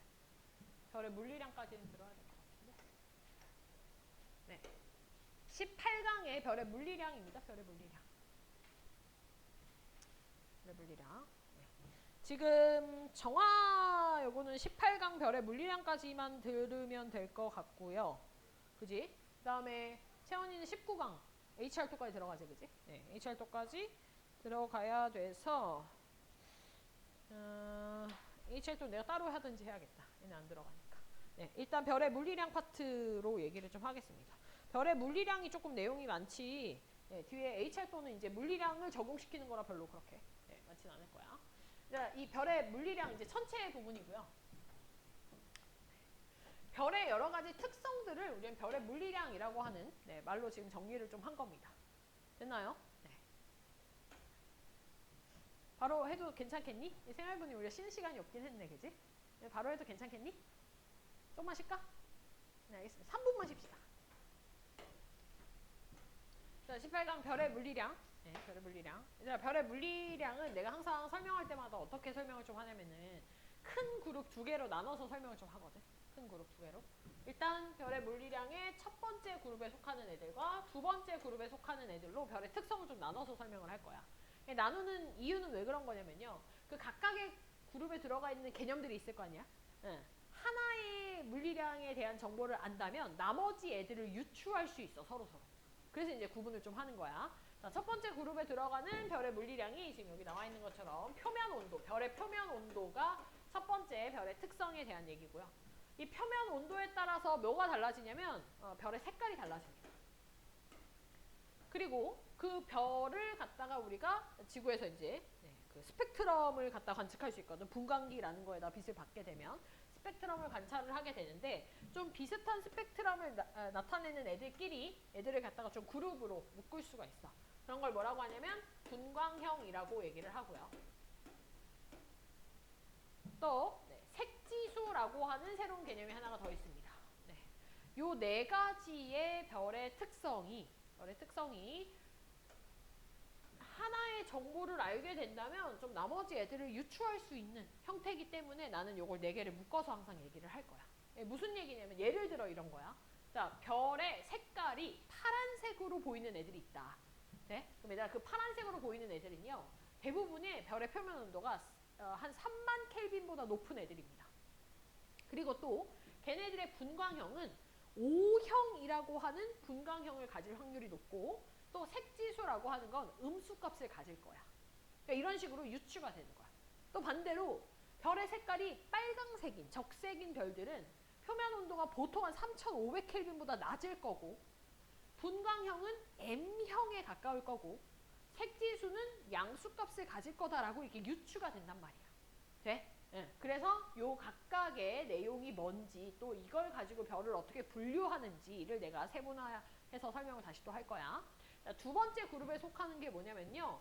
별의 실제 밝기에 해당하는 거. 실제 밝기. 그 밝기를 갖다가 우리가 중학교 때 배운 별의 등급 중에서 절대 등급이라는 걸로 나눌 수가 있어요. 절대 등급. 별이 엄청 밝게 보인다? 그 얘기는 별의 절대 등급의 숫자가 작다야. 돼? 얘들아 우리는 1등급이 3등급보다 좋은 걸 알잖아. 알잖아? 앞에 주어를 굳이 얘기하지 않아도 알잖아. 그지? 1등급보다 더 좋은 게 뭐냐면 0등급이고요. 0등급보다 더 좋은 게 마이너스. 영하. 영하? 영하라는 표현은 좀 그렇다. 마이너스야. 마이너스 쪽으로 하는 거야. 돼? 1등급보다 마이너스 1등급이 더 밝은 거고 마이너스 3등급이 더 밝은 거고 이렇게 되는 거야. 됐지? 네. 그러니까 숫자가 작을수록 이 절대 등급이 숫자가 작을수록 더 별이 밝다. 실제 밝기가 밝다. 이렇게 이제 얘기를 할 수 있어. 그럼 실제 밝기가 왜 밝냐라고 하냐면 그 별 자체가 방출하는 에너지가 많아서 그런 거거든. 그 별이 실제로 방출하는 그 에너지를 우리 뭐라고 부를 거냐면요. 두 글자로 줄여서 광도라고 할 겁니다. 광도. 별이 단위 시간 동안 1초에 방출하는 에너지 이런 걸 우리가 광도라고 부르는 거야. 그럼 얘들이 지금 같은 그룹이잖아? 그지? 그 얘기는 뭐냐면 자 광도가 커? 그럼 절대 등급의 숫자가 작겠네? 이게 유추가 가능한 거지. 얘가. 그런데 이 절대 등급이나 광도랑 위에 있는 애들하고는 섞지 않는 이유가 뭐냐면 광도가 크다고 해서 표면 온도가 높거나 뭐 분광형이 더 고온의 별에 속한다거나 그런 게 아니야. 알겠니? 광도가 크더라도 표면 온도가 낮을 수도 있어. 광도가 크더라도 색깔이 고온의 색깔이 아니라 뭐 저온의 색깔일 수도 있고. 되나요? 네, 상관이 없기 때문에 얘들을 나눴습니다. 이해가지? 이해가지? 네. 그래서 이렇게 6가지의 우리는 물리량에 대해서 지금부터 정리를 좀 할 건데 자 정리할 때 어차피 우리가 이렇게 나눈 목적 자체가 별을 분류하기 위한 목적이었으니까 별의 실제 분류에 따라서 얘들을 정리를 한번 해볼 거야.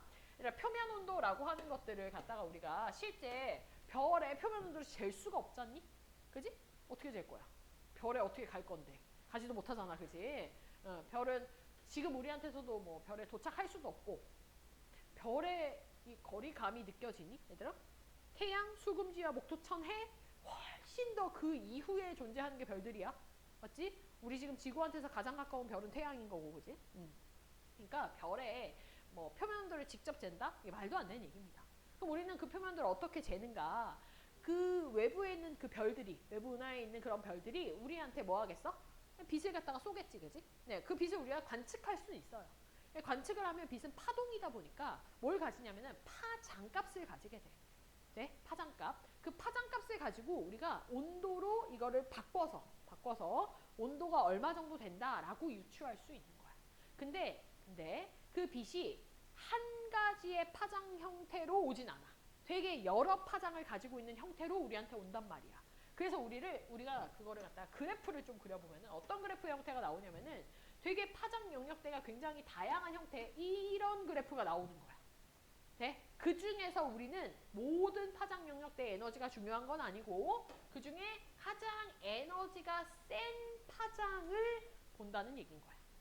네? 이 가장 에너지가 센 파장을 우리는 란다 맥스라고 할 거고요. 그 란다 맥스를 통해서 얘가 표면 온도가 얼마쯤 된다라는 걸 유추를 하는 거예요. 네? 자, 앞으로 란다 맥스라고 하는 걸 파장의 최대값으로 읽으면 서로 뻘쭘해지는 거다. 알겠지? 망하는 거야. 이렇게 하면 안 돼. 파장의 최대값 아니야. 란다 맥스 뭐라고 읽어야 돼? 에너지가 맥스일 때의 파장값이야. 항상. 에너지가 최대일 때의 파장값이라고 내가 처음에 알려줬잖아. 그지? 네. 란다 맥스는 에너지가 최대일 때의 파장값을 얘기를 하는 겁니다. 근데 이 란다 맥스는 뭐에 비례하는가? 표면 온도 분의 1에 비례해. 즉 표면 온도에 반비례하는 특성을 가지고 있고 이거를 갖다가 얘기한 게 빈이라고 하는 사람이 얘기를 했어요. 그래서 빈의 변이 법칙이라고 얘기를 하는데 법칙 이름을 알 필요는 없습니다. 다만 의미만 잘 알면 돼. 의미만. 자, 문제에서 맨날 뭐라고 나올 거냐면 이렇게 나올 거야. 문제에서 최대 에너지를 방출하는 파장이 A가 B보다 기냐, 뭐 짧냐 이렇게 물어볼 거야. 그러면 너네는 최대 에너지를 방출하는 파장 보자마자 란다 맥스가 나와야 되고 란다 맥스를 알아차렸다면 빨리 T분의 1까지도 생각을 해줘야 돼.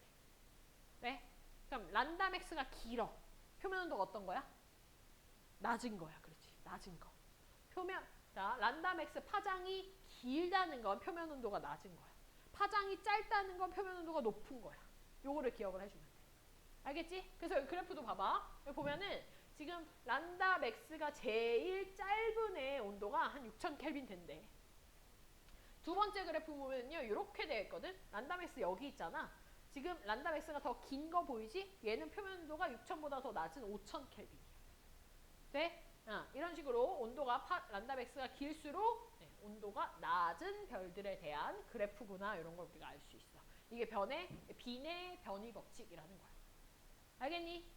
얘들아 이걸 가지고 우리가 표면 온도에 대해서 분류를 좀 한다면 몇 가지의 색깔과 표면 온도 값이 나올 거냐면 한 7가지로 분류를 좀 할 수 있습니다. 됐나요?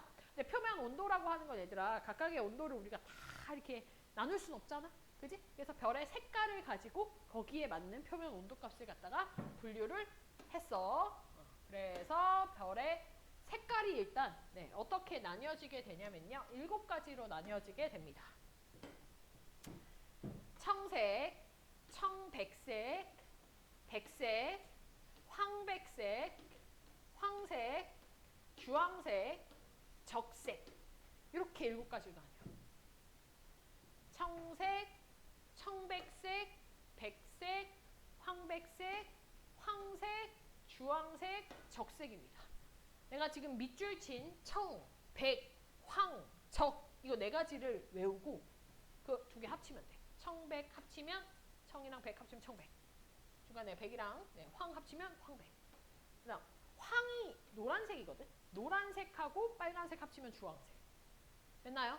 그래서 요거를 순서대로 너네가 배열할 수 있어야 돼. 외워놔야 돼. 돼? 청, 청백, 백, 황백, 황, 주황, 빨강 이렇게. 적색 이렇게. 됐지? 그리고 얘네들의 표면 온도가 어떻게 되느냐. 그러니까 이 청색에 해당하는 애들은 표면 온도가 굉장히 높은 애들이거든. 얼마 정도 되냐면 표면 온도가 3만 켈빈 이상인 애들이 청색깔 별들이고요. 제일 낮은 애들이 적색인데 적색이 3500 켈빈 이하에 해당하는 애들이야. 됐지? 그 다음 좀 알았으면 좋겠는 게 요 백색깔 별. 이거 좀 알았으면 좋겠어. 이 백색깔 별은 약 얼마 정도 되는 애들이냐면요. 10,000 켈빈에 해당하는 애들.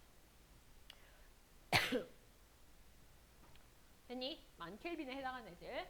물론 10,000 켈빈보다 조금 더 온도 낮은 애들도 백색이긴 해. 10,000 켈빈에서 한 7,500 정도 되는 애들 다 백색에 속하긴 하는데 문제에서 낼 때 뭐 한 8,000 켈빈짜리를 주고 얘 무슨 색이게 이렇게 안 물어봐 절대. 절대 물어보지 않아. 근데 10,000 켈빈짜리를 주면서 얘 무슨 색이게 이건 물어봐. 그러니까 10,000 켈빈을 알아둬야 돼. 자, 그다음 우리한테 지금 가장 가까운 별이 누구라 그랬어? 태양이랬지? 태양 색깔 좀 알아야지. 태양 색깔이 무슨 색깔이냐면요.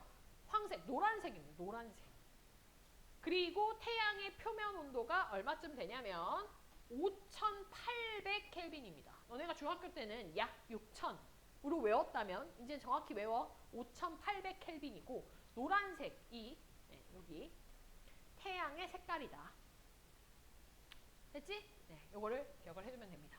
자, 그럼 각각의 저렇게 네, 각각의 표면 온도를 갖는 저런 별들이 우리한테 이제 빛을 쏘겠지, 그지? 네, 빛을 쏴가지고 우리가 그걸 받아. 분광기를 통해서 빛을 받아. 그 스펙트럼을 만들어. 되니? 그럼 그 스펙트럼을 갖다 분석을 해보면 수소라고 하는 네, 원소의 흡수선이 네, 제일 강한 애들부터 약한 애들까지를 쭉 이렇게 줄 세울 수 있어. 그래서 거기에 이제 알파벳을 붙여가지고 우리가 그런 걸 이제 분광형이라는 걸 가지고 분류를 할 수 있는데 분광형이 그럼 너무 많으면 안 되잖아? 우리가 분류가 지금 7개씩 했으니까 그지? 7가지의 분광형의 형태로 조금 이렇게 모읍니다. 비슷한 애들을 모아. 그래서 걔들을 온도 순서에 맞게 정렬을 해보면 어떻게 나오냐면 청색깔은 O형, 분광형이 O형인 별들이다 라고 하고 청백이 B, A, F, G, K, M형의 각각의 분광형을 가진다 우리 이렇게 얘기를 하는 거야. 되니? 그럼 저기서 지금 알파벳 숫자가 제일 빠른 게 A잖아. A. 그지? 얘들아 A형은요. 아까 얘기했지만 수소 흡수선의 세기가 제일 센 애야. 이해가? 왜냐면 수소 흡수선의 세기를 기준으로 우리가 배열을 했기 때문에. 두 번째로 수소 흡수선의 세기가 센 애가 누굴까 그러면 B 이렇게 되는 거야.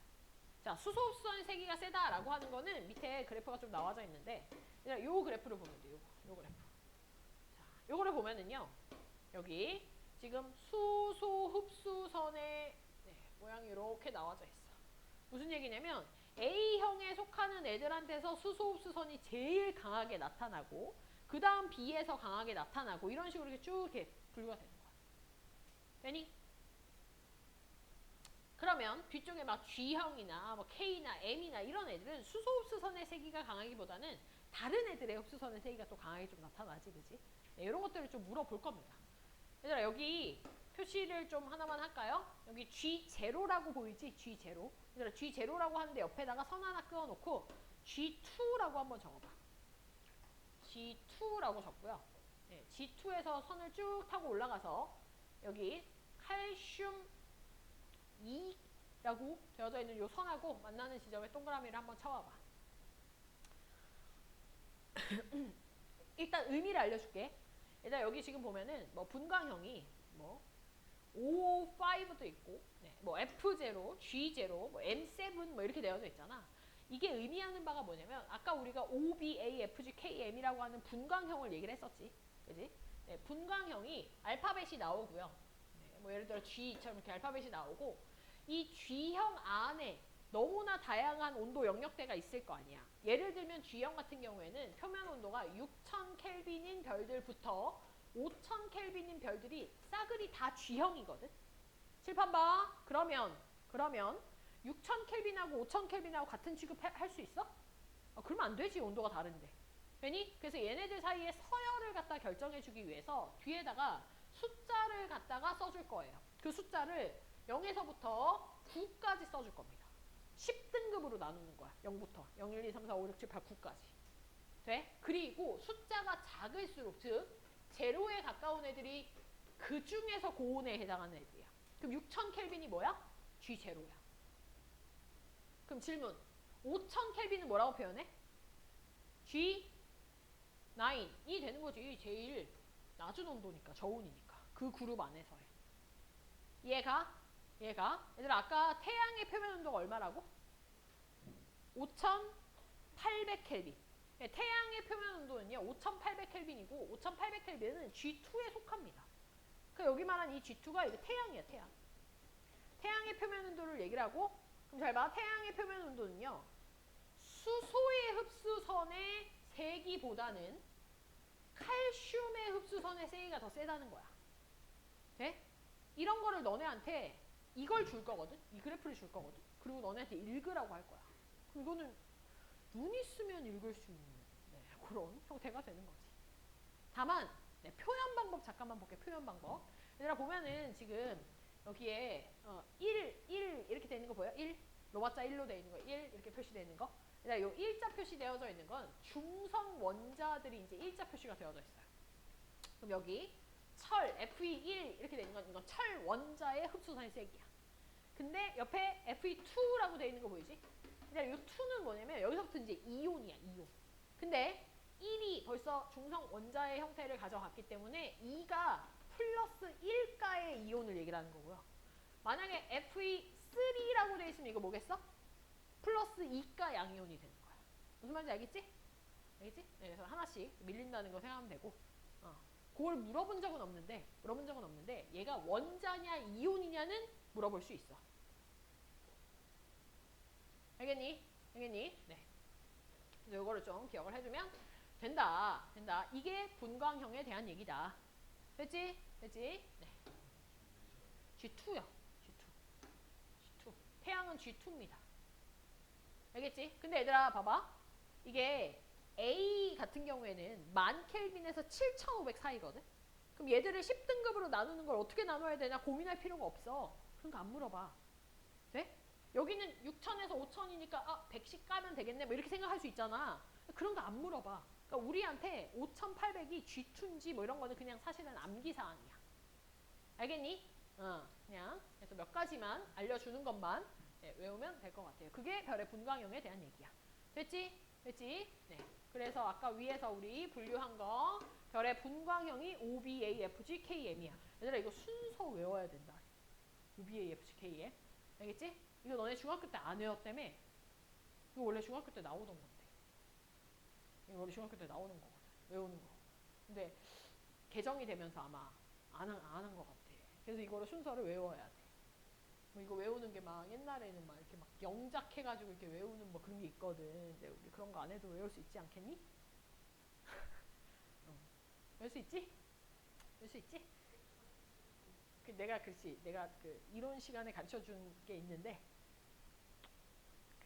그냥 막 만든 건데 또 얘기해야 돼? 또 새 친구들이 또 있네. 얘기해야 돼? 이거 그거야. 그냥 원래 그 시중 문제집에 나온 게 Oh be a fine girl, kiss me 뭐 이거였거든. 뭔 소리인지 모르잖아. 와닿지 않잖아. 한글로 오빠 나 예쁘지 키스 미 하면 되겠지? OBAFGK 몇 번만 하면 외워진다. 외워라. 순서 외워야 돼. 별의 색깔 순서도 외워야 되고 저 분광형의 순서도 외워야 돼. 여기까지 됐지? 자 그럼 하나 남았어. 색지수. 색지수 볼게. 색지수가 뭐냐면 색지수라고 하는 거는 우리가 별을 갖다가 볼 때 필터를 좀 끼울 거야. 필터 끼울 텐데 B 필터라는 거 한번 끼워서 볼 거고 V 필터라는 것도 끼워서 한번 볼 거야. 근데 B 필터와 V 필터의 차이점은 일단 뭐냐면요. B 필터를 끼워서 보게 되면 우리가 파란색 별이 유독 밝게 보여. V 필터를 끼워서 보잖아? 그럼 노란색 별이 유독 밝게 보여. 그러니까 파란색에 민감하냐 노란색에 민감하냐 그 차이인 거야. 알겠지? 자, 그럼 우리가 만약에 예를 들어서 파란색에 민감한 B 필터를 끼워서 봤다고 칠게. 됐지? 파란색 별을 보는데 우리가 B 필터를 끼워서 봤어. 그런 걸 우리가 그냥 B등급이라고 할 거거든. B 필터 끼워서 봤으니까 B등급이라고 할 거야. 그럼 B등급의 숫자가 클까 작을까? 작겠지. 그지? 왜냐면 B 필터는 파란색에 민감한 앤데 돼? 민감하다는 거는 유독 밝게 보인다는 뜻이야. 밝게 보이면 등급의 숫자가 작으니까. 자, 똑같은 파란 색깔 별을 내가 V 필터를 끼우고 봤어. 그럼 이번 얘는 노란색에 민감한 애라고 했잖아? 맞지? 그럼 파란색이 밝게 보이겠어? 아니겠지. 그러면 V 등급이 이번에 어떻겠니? 숫자가 크게 나타나겠네. 돼? 얘들아 우리가 색지수라고 하는 개념은요. 이런 B등급에서 V등급을 빼준 값을 색지수라고 할 거거든. 얘들아 작은 데서 큰 거 빼줬어. 이거 양수야 음수야? 음수야. 그래서 이쪽 청색, 청백색 이쪽에 해당하는 애들이 즉 고온에 해당하는 애들은 색지수가 음수가 나타나게 될 거고 반대편에 해당하는 애들이 색지수가 양수가 나타나게 되는 거야. 그래서 이거는 약간 수직선 개념으로 생각하면 돼. 더 음수값을 가지고 있어? 그럼 더 고온이야. 더 양수값을 가지고 있으면 더 저온인 거고. 그러면 뭐가 나오냐면 수직선이니까 뭐가 있겠어? 0이 있겠지. 0. 그지? 얘들아 0에 해당하는 게 어디냐면 바로 요 A형에 해당하는 10,000켈빈에 해당하는 별. 이 별은 B등급도 0등급이 나오고요. V등급도 0등급.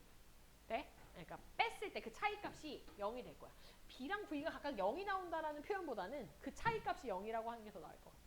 됐죠? B-V 값이 0이 나오는 게 저 A형에 해당하는 별이야. 알겠니? 네. 얘들아 여기서는 지금 내가 B등급, V등급이라는 표현을 썼는데 요 B등급이라는 말은 같은 말로 사진등급이라고도 얘기를 합니다. 왜냐? 사진기는, 카메라는 파란색에 민감해.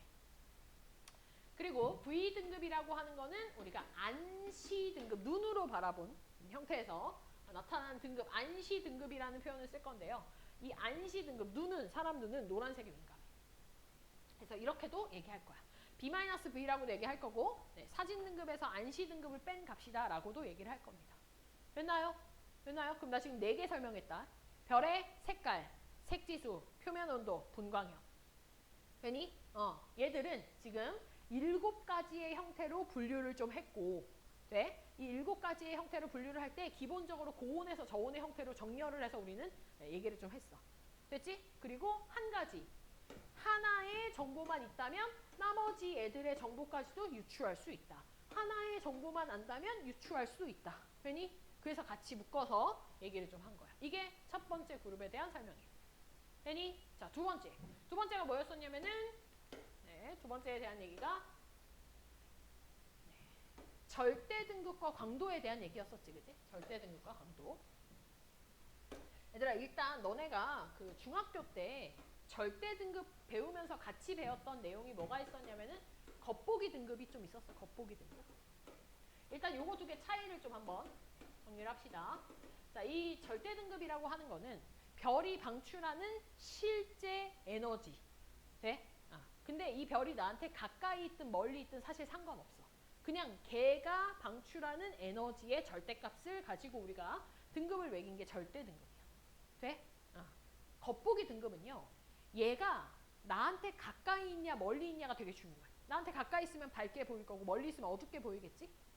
하지만 네, 그냥 가까이 있는 애들 그 가까이 있는 채로 내 눈에 보이는 그 밝기를 등급으로 매긴 게 겉보기 등급. 네? 그러면 사실 겉보기 등급은 거리를 고려하지 않은 형태잖아. 그냥 내 눈에 보이는 형태로만 얘기를 한 거잖아. 그럼 어떤 경우가 있을 수 있냐면 잘 들어. 잘 들어. 어떨 수 있냐면 엄청 밝은 애인데 단지 멀리 있다는 이유로 나한테 어둡게 보일 수 있잖아. 그럼 그렇게 표현하면 안 될 거 아니야. 그지? 그래서 우리가 절대 등급이라고 하는 실제 그 별이 방출하는 에너지만을 가지고 비교하려고 할 때는 이 별들을 모두 같은 위치에 갖다 놓고 비교를 하는 거야. 그 같은 위치라고 하는 건 지구로부터 10파색의 거리라고 보통 우리가 정해놓는 거지. 만약에 10파색의 거리에 없다면 100파색에 있거나 혹은 뭐 1파색 거리에 있는 별들이라면 우리가 얘를 10파색의 거리로 보내야 돼. 그 보내는 과정에서 이제 별의 밝기를 환산하는 계산 같은 것들이 좀 나오지. 되니? 자, 그 환산하는 방법 잠깐만 좀 알려줄게. 우리가 절대 등급이라고 하는 거는 별이 10파색 거리에 있다라고 가정을 하고 얘기를 하는 건데 만약에 진짜로 그 별이 10파색 거리에 있는 별이라면 뭐 상관이 없겠지만 만약에 1파색에 있는 애를 갖다가 10파색으로 우리가 밀어줘야 할 때가 있겠지, 그지? 그러면 거리가 10배로 밀리는 거야. 뒤로 밀리는 거야, 거리가. 되니? 자, 거리가 멀어지면 당연히 밝기는 어떻게 되겠어? 어두워지겠지? 맞지? 밝기는 어두워질 거야. 근데 얘들아, 밝기와 거리가 그냥 단순한 반비례 관계가 아닙니다. 됐나요? 왜냐면 별이 구면파의 형태로 빛이 나가기 때문에 얘들은 거리에 항상 제곱의 반비례. 네? 그래서 항상 밝기랑 거리는 제곱 관계야. 이걸 기억해야 돼. 그 얘기는 얘들아 거리가 10배 멀어졌다는 얘기는 밝기가 몇 배 됐다는 얘기야? 100분의 1배가 됐다는 얘기야. 이걸 기억해야 돼. 돼? 자, 그럼 예를 들자면 자, 만약에 어떤 별이 있는데 그 어떤 별의 겉보기 등급이 2등급이래. 돼? 근데 그 별이 1파색 거리에 있대. 돼? 1파색 거리에서 2등급으로 보인대. 얘의 절대 등급이 얼마냐? 이렇게 물어볼 거거든? 절대 등급 얼마냐? 그러면 얘는 지금 밝기가 100분의 1로 줄어든 상태야. 줄어든 상태야. 이거를 등급으로 바꿔줘야 돼. 되나요? 얘들아 요게 등급으로 바꾸는 게 공식 같은 게 하나가 있는데 뭐냐면 우리가 별의 밝기 B라고 하는 걸 2.5의 여기 등급차 승이라고 하는 요 공식을 통해서 바꿀 수 있어. 이게 처음에 별의 등급을 결정을 할 때 1등급과 6등급처럼 이렇게 5등급 차이 나는 애들의 별의 밝기가 100배라는 걸 알았거든. 100배? 그러면 이 100배라고 하는 별의 밝기를 5등급인 거니까 한 등급에는 100의 5제곱근 차가 나는 거야. 그 별의 100의 5제곱근 차를 계산해보면 한 2.5 정도 돼. 네? 그럼 2.5에 몇 제곱이 되냐가 이제 밝기의 비가 되는 거야. 그러면 100분의 1배라고 하는 거는 어떻게도 표현할 수 있냐면 100배 어두워졌다라고 표현할 수 있겠지. 그럼 밝기비가 이게 100이란 얘기야. 100. 100이라고 하는 게 2.5에 몇 제곱이냐 이게 이제 핵심이 되겠네. 그지? 그래서 우리는 이 2.5에 제곱, 세제곱, 네제곱, 5제곱까지는 암기를 좀 해줘야 돼. 되니? 얘들아 2.5에 사실 100배는요 5제곱입니다. 5제곱. 그럼 얘는 5등급 차가 난다는 건데 겉보기 등급이 2등급일 때 5등급이 더 어두워진 형태니까 더 해줘야 될 거고 돼? 그럼 얘는 절대 등급이 7등급이다 이렇게 나오는 거야. 이해가니? 그럼 얘들아 거꾸로 100파색에 있는 애를 10파색의 거리로 앞으로 당겨 온다면 그럼 얘는 거리가 10분의 1 되는 거지. 되니? 그럼 밝기가 몇 배 되는 거야? 10분의 1의 제곱 분의 1이니까 100배 되는 거야. 그럼 이번에 겉보기 등급이 똑같이 얘도 2등급이었다고 치자. 100파색 거리에서. 그럼 절대 등급 얼마 되는 거야 이번에? 2에서 마이너스 5 시켜줘야 되겠지 그지? 그래서 얘는 마이너스 3등급 되는 거야. 되니? 얘들아 지금 이 계산이 여기 나오는 이 포그슨 공식에 대한 얘기야. 돼? 응. 근데 이 포그슨 공식이 막 로그가 나오고 막 이러거든? 학교에서 잠깐 한번 언급을 갖다가 해줬다면 이거 따라가면서 얘가 이렇게 바뀌는 거다 정도로만 알면 되고요. 실제 문제에 적용시킬 때는 포그슨 공식 쓰지 말고 지금 얘기한 요거 가지고 바꿔주면 돼. 알겠지? 포그슨 공식 쓰지 말고. 됐지? 됐니? 이렇게 봐주면 돼. 그래서 요게 지금 절대 등급을 갖다가 구하는 식에 대한 얘기였었어. 오케이? 네. 그러면 절대 등급, 겉보기 등급 사이의 관계 알았지? 근데 우리한테 더 중요한 건 이 절대 등급이라고 하는 거야. 네? 별의 실제 방출 에너지에 의해서만 결정되는 거. 자, 그럼 우리가 그 별이 실제로 방출하는 그 에너지를 뭐라고 부를 거냐면 광도라고 부를 거야. 광도. 이 광도에 의해서 사실은 절대 등급이 결정이 되는 거야. 자, 근데 이 별이 실제로 방출하는 에너지인 광도는요, 우리가 계산하기가, 그러니까 측정하기가 좀 힘들거든. 측정하기가. 그래서 얘들을 갖다가 쉽게 측정하기 위해서 어떻게 좀 할 거냐면 이렇게 할 거야. 자, 별이 크게 있지. 이렇게 크게 있어. 자, 근데 이 별이 얼마만큼의 에너지를 갖다가 방출하는가를 갖다 측정하기보다는 뭘 측정할 거냐면요. 이 별의 일단 표면 온도는 측정이 쉬워. 왜냐면 란다 맥스만 구하면 되는 거니까. 맞지? 자, 그리고 이 슈테판 볼츠만이라고 하는 사람들이 뭘 발견했냐면 이 표면 온도에 4제곱을 시키면 이 별에서 특정 단위 면적에서 방출하는 에너지 값에 해당한다. T의 4승이 이런 걸 이미 다 밝혀놨거든. 되니? 예. 이거 이제 비례한다는 형태를 다 밝혀놨어. 그러면 이렇게 하면 돼. 우리는 표면 온도를 가지고서는 요 단위 면적에서 1초당 방출하는 에너지를 구해. 그리고 뭐 해주면 돼? 이 구 전체의 표면적을 곱해주면 이 전체 면적에서 방출하는 에너지가 나온다는 거야. 되나요? 그래서 우리 두 가지의 에너지를 내가 지금 얘기하려고 하는 거야. 이렇게 단위 면적에서 단위 시간 동안 방출하는 에너지, 그걸 나는 E라고 할 거야. E. 에너지니까. 대신 얘들아 E라고 하는 의미를 잘 기억해도 한글 의미를 단위 시간당, 단위 면적당 방출하는 에너지야. 이거는 이 별의 표면 온도의 4제곱에 비례하게 되어져 있어. 됐지? 근데 우리는 별의 크기가 다 다르기 때문에 단순히 T의 4승으로만 이 별의 광도를 결정할 수는 없어. 왜냐면 별 전체에서 방출한 에너지가 그 절대 등급을 결정을 하는 거니까 전체 에너지를 계산을 해줘야 돼. 그럼 이 별 전체에서 방출하는 에너지는 또 E 하면 헷갈리잖아? 그래서 같은 에너지이긴 한데 걔는 L이라고 하는 약자를 쓸 거야. L이라는 약자를 쓰면서 얘를 광도라고 얘기해 줄 거고요. 그러니까 광도의 실제 정의는 단위 시간당 방출하는 총 에너지를 얘기를 하는 거야. 얘네 둘의 차이가 뭐야? 단위 면적이 들어갔냐 면적이 들어가지 않았냐의 차이야. 됐지? 자, 그러면 우리가 요 단위 면적당 에너지에다가 뭐 해주면 된다고? 9의 표면적 곱해주면 전체 광도가 나온다는 거야. 돼? 그러기 위해서는 우리가 뭘 좀 살짝 손을 봐줘야 되냐면 요 에너지가 T의 4승에 비례한다라고 하는 거를 등식으로 좀 바꿔줘야 되거든. 네. 그래서 상수 하나를 집어넣을 거야. 시그마라고 하는 상수 하나 집어넣으면서 시그마 T의 4승으로 만들어줄 거야. 그리고 요 광도라고 하는 건 이 시그마 T의 4승이 단위 면적당 에너지니까 거기에 9의 표면적인 4파이 R제곱을 곱해서 네, 광도를 계산을 해줄 거고요. 실제 우리는 태양의 광도를 1로 하도록 기준을 태양의 광도를 1로 맞춰줄 거거든. 그러니까 그 맞춰주는 걸 누가 맞춰주는 거냐면 요 시그마가 맞춰주는 거야. 네, 시그마 우리가 넣어주는 값이잖아.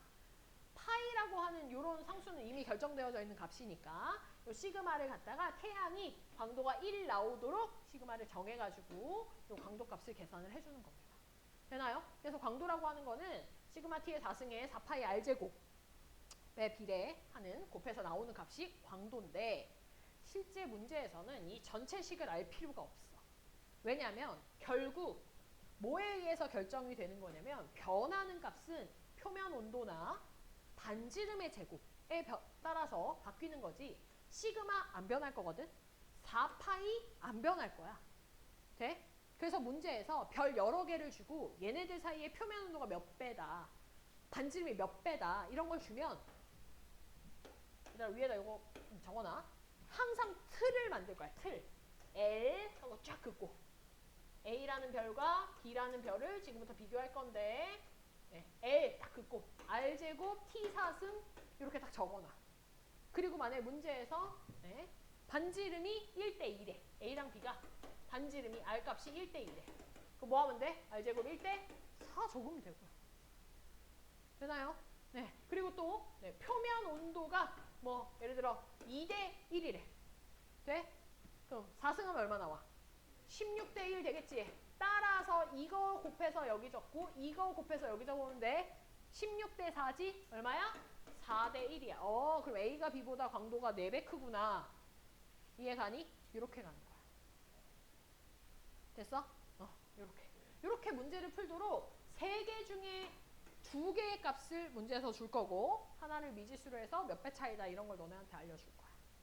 알겠어? 알겠어? 이렇게 광도를 구하면 됩니다. 그게 네, 여기에 대한 내용이야. 얘들아 문제를 풀다 보면 알겠지만 쉽게 주면 이 R과 T를 이렇게 줄 거고요. 네, 하나 더 꽈서 내면은 이 T 값을 바로 알려주지 않고 이제 너네한테 란다맥스가 예를 들어 1대2다 이런 식으로 주는 거야. 란다맥스가 1대2면은 T는 2대1 나오겠지? 그러니까 이런 식으로 한 번 더 꼬아서 문제를 낼 겁니다. 됐죠? 네, 그래서 요거를 갖다가 한번 문제를 풀어보면 되는데 특히 이 18강의 내용 같은 경우에는 연습이 좀 많이 필요해. 알겠지? 네, 좀 많이 필요해. 그래서 좀 풀어보면 될 것 같고요. 그 수능 기출의 미래 파트도 네, H활도가 들어가지 않는 선 내에서 정하고는 풀어오세요. 풀어오면 될 것 같고 네, 일단 네, 여기까지 하도록 하겠습니다. 기출픽도 다 풀어오고 네, 다음 시간에 봅시다.